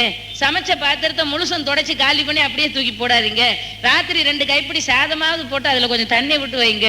அது கட்டாயம் இருக்கணும் ஒரு வீட்டுல. இரவு அன்னம் இல்லாம ஒரு வீடு இருக்கப்படாது, ஒரு கையாவது இருக்கணும் கண்டிப்பா. இதெல்லாம் பெரியவர்கள் நமக்கு கொஞ்சம் கொஞ்சமா சொல்லி வைத்த சிறிய சிறிய தர்மங்கள். நாம கடைப்பிடிக்கல. கிளாஸே அங்கதான் வருது. இவங்க என்ன சொல்றது, எங்க சுதந்திரத்தை கெடுக்கிறாங்க, நாங்க சுதந்திரமா இருக்க முடியல, இந்த பெரிய ஆள்கள் ஆட்சியில எத்தனை நாளைக்கு நாங்க இருக்கிறது, நாங்க இப்படிதான் இருப்போம். அதுலதான் பிரச்சனையே உண்டாகுது. எல்லாம் ஒன்னா இருந்து ஒருவர் சொல்லுவதை ஒருவர் கேட்டு எவ்வளவு மகிழ்ச்சியா சுபிட்சமா இருந்த காலம் போய் இன்னைக்கு எல்லாரும் ராஜா எல்லாரும் மந்திரின்னு நினைக்கிற நிலைமை ஒரு குடும்பத்துக்குள்ளேயே வந்ததுனால தானே இத்தனை சிக்கலையும் அனுபவிக்க வேண்டிய கட்டத்துக்கு நாம வந்தோம். பெரியவர்களினுடைய அறிவுரை காலந்தோறும் நம்மை உயர்த்துவதற்காக சொல்லப்படுவது. அவர்கள் சற்று கோபமாக அனுசரணையா இல்லாதவங்களா இருந்தா கூட இறங்கி வந்து அவர்களை அனுசரித்து போக வேண்டிய கடப்பாடும் கட்டாயமும் நமக்கு இருக்கிறது என்பதை நாம கண்டிப்பாக உணர வேண்டும். நம்முடைய சாஸ்திரங்கள் சொல்லி வைத்திருக்கக்கூடிய அருமையான, நம்முடைய அருள் நூல்கள் சொல்லி வைத்திருக்கக்கூடிய அருமையான விஷயங்கள் இந்த 2000 புது வருஷமாக பிறந்திருக்கிறது. புதிய நூற்றாண்டு மட்டுமல்ல, ஒரு 1000 ஆண்டினுடைய முதல் பகுதியில நாம காலடி எடுத்து வைத்திருக்கிறோம். 20ஆம் நூற்றாண்டுல இருந்த எத்தனையோ பேருக்கு இந்த 21வது நூற்றாண்டை பார்க்கறதுக்கு கொடுத்து வைக்காம எத்தனையோ பேர் போயிருக்கிறார்கள். இறைவனுடைய பேர் அருளினால் நாம இந்த நூற்றாண்டில் வாழ்ந்து கொண்டிருக்கிறோம். அவனுடைய அருளுக்கும் கருணைக்கும் நாம ரொம்ப கடப்பாடுடையவர்களாக இருக்க வேண்டிய கட்டாயம் நமக்கு இருக்கிறது. நாம இந்த 2000 எடுக்க வேண்டிய பெரிய சங்கல்பம் இதுதான். வயதானவர்களை மதிக்க பழகுங்கள், வயதானவர்களின் மனம் நோகும்படியாக செய்யாதீர்கள். எந்த காரணம் கொண்டும் எந்த சூழ்நிலையிலும் என்றும் தாயார் தகப்பனாரின் மனதிற்கு ஒவ்வாத விஷயங்களில் ஈடுபடாதீர்கள். அவர்களுடைய ஆசீர்வாதத்தையும் மரியாதையும் பெற்றுக் கொண்டீர்கள் என்றால் போகிற இடமெல்லாம் சுபிட்சமாயிருக்கும். எல்லாரும் உங்களுக்கு நல்லது செய்வார்கள். தெய்வ அனுகிரகம் உங்களுக்கு கிடைக்கும். கிரகங்களால் ஏற்படுகிற தோஷங்கள் விலகும். தாயார் தகப்பனாரின் அன்பை பெறுகிறவன் இறைவனுடைய அனுகிரகத்திற்கு பாத்திரமாக கூடிய நிலைமையில் இருப்பான். வயதான பெரியவர்கள், நடுவயதை கடந்தவர்கள், 45 வயசுக்கு மேல போனவங்க அம்மா அப்பா உயிரோடு இருக்கக்கூடிய வாய்ப்பை பெற்றிருந்தார்கள் என்றால் அதை பெரிய புண்ணியமா கருதி உங்க பிறந்த நாள்ல அந்த உயிரோடு இருக்கிற தாயார் தகப்பனாரை சேவித்து அவர்களை பாத பூஜை பண்ணி அவங்கள வணங்கி உங்களை ஆசீர்வாதம் பண்ண வையுங்கள். நீ நல்லா இருக்கணுமப்பா, நீ தீர்காயுசா இருக்கணும், நீ கோடி கோடியா குவிக்கணும், நீ நல்ல புகழோடு சம்பத்தோட இருக்கட்டும்னு உங்கள் தாயார் மனம் குளிர உங்களை வாழ்த்தினால், ஆயிரக்கணக்கான ரிஷிகள் ஒன்னா சேர்ந்து வாழ்த்தினா கூட உங்களுக்கு அவ்வளவு புண்ணியம் வாய்க்காது. அத்தனை புண்ணியமும் அந்த தாயார் தகப்பனாரின் வாழ்த்தின் மூலமாக உங்களுக்கு கிடைக்கும். ஆகவே அன்னையும் பிதாவும் முன்னறி தெய்வம் என்று சொன்னார்கள். தந்தை சொல் மிக்க மந்திரம் இல்லை என்றார்கள். தாயில் சிறந்தொரு கோவிலும் இல்லை என்று சொன்னார்கள். ஆகவே பெற்ற தாயை நாம் நற்றவ வானிலும் நனி சிறந்ததாக கருதி அவளை வணங்கி துதித்து அவள் மனம் குளிரும்படியாக நடந்து கொண்டால் நாம் சுபிட்சமாக இருக்கலாம் என்று சொல்லி இந்த பழக்கத்தை நாம ஏற்படுத்தணும். நம்முடைய சமயம் காட்டிய வழி உயிரோடு தாயார் தகப்பனார் இருக்கிறார்கள் என்றால் நமக்கு பெரிய பாக்கியம். அவர்களுக்கு பாத பூஜை பண்ணி வணங்குங்கள். தாயார் தகப்பனார் பித்ருலோகத்தில் இருந்தார்கள் என்றால் அவர்களுக்குரிய கடமைகளை செய்து காலை 5:30 மணியிலிருந்து 6 மணிக்குள்ளாக அந்த பெரியவர்களை நினைத்து எங்கள் குடும்பத்தை சுபிட்சமாக மகிழ்ச்சியாக வைத்து எங்களுக்கு அனுகிரகம் பண்ண வேண்டும் என்று அவர்களை பிரார்த்தனை செய்து பாருங்கள். ஆச்சரியமான பலனை நாம் அடையலாம் என்கிற வகையிலே தாயை வணங்குவோம் என்கிற தலைப்பில் அமைந்த இந்த உரையை நிறைவு செய்கின்றேன். அடுத்த வாரம் அடியாரை வணங்குவோம் என்கிற தலைப்பில் நிகழ்ச்சி நடைபெற இருக்கிறது. இன்று போல் நீங்கள் திரளாக வந்து கேட்டு பயனடைய வேண்டும் என்று உங்களை விரும்பி வேண்டி கேட்டுக்கொண்டு இந்த புதிய நூற்றாண்டினுடைய தொடக்க பகுதியிலே உங்கள் எல்லாருக்கும் என்னுடைய அன்பான வாழ்த்துக்களை வணக்கத்தையும் தெரிவித்துக் கொண்டு இந்த ஆண்டானது உங்கள் எல்லாருக்கும் நல்ல மகிழ்ச்சியும் சுபிட்சத்தையும் ஆனந்தத்தையும் கொடுக்கக்கூடிய பொருளாதார வளர்ச்சியும் தரக்கூடிய தெய்வ அனுகிரகத்தையும் அருளையும் தரக்கூடிய ஒரு நல்ல ஆண்டாக இருக்க வேண்டும் என்று சொல்லி அன்னை மீனாட்சியினுடைய பாதபடிகளை வாழ்த்து வணங்கி உங்கள் அனைவருக்கும் நன்றியோடு கரங்குவித்து விடைபெறுகின்றேன். ஆறுதடம் தோல் வாழ்க, அறுமுகம் வாழ்க, வெற்பை கூர்சை தனிவேல் வாழ்க, குடம் வாழ்க, செவ்வேளேறிய மங்கை வாழ்க, ஆனைதன் அணங்கு வாழ்க, மாறில்லா வள்ளி வாழ்க, வாழ்க.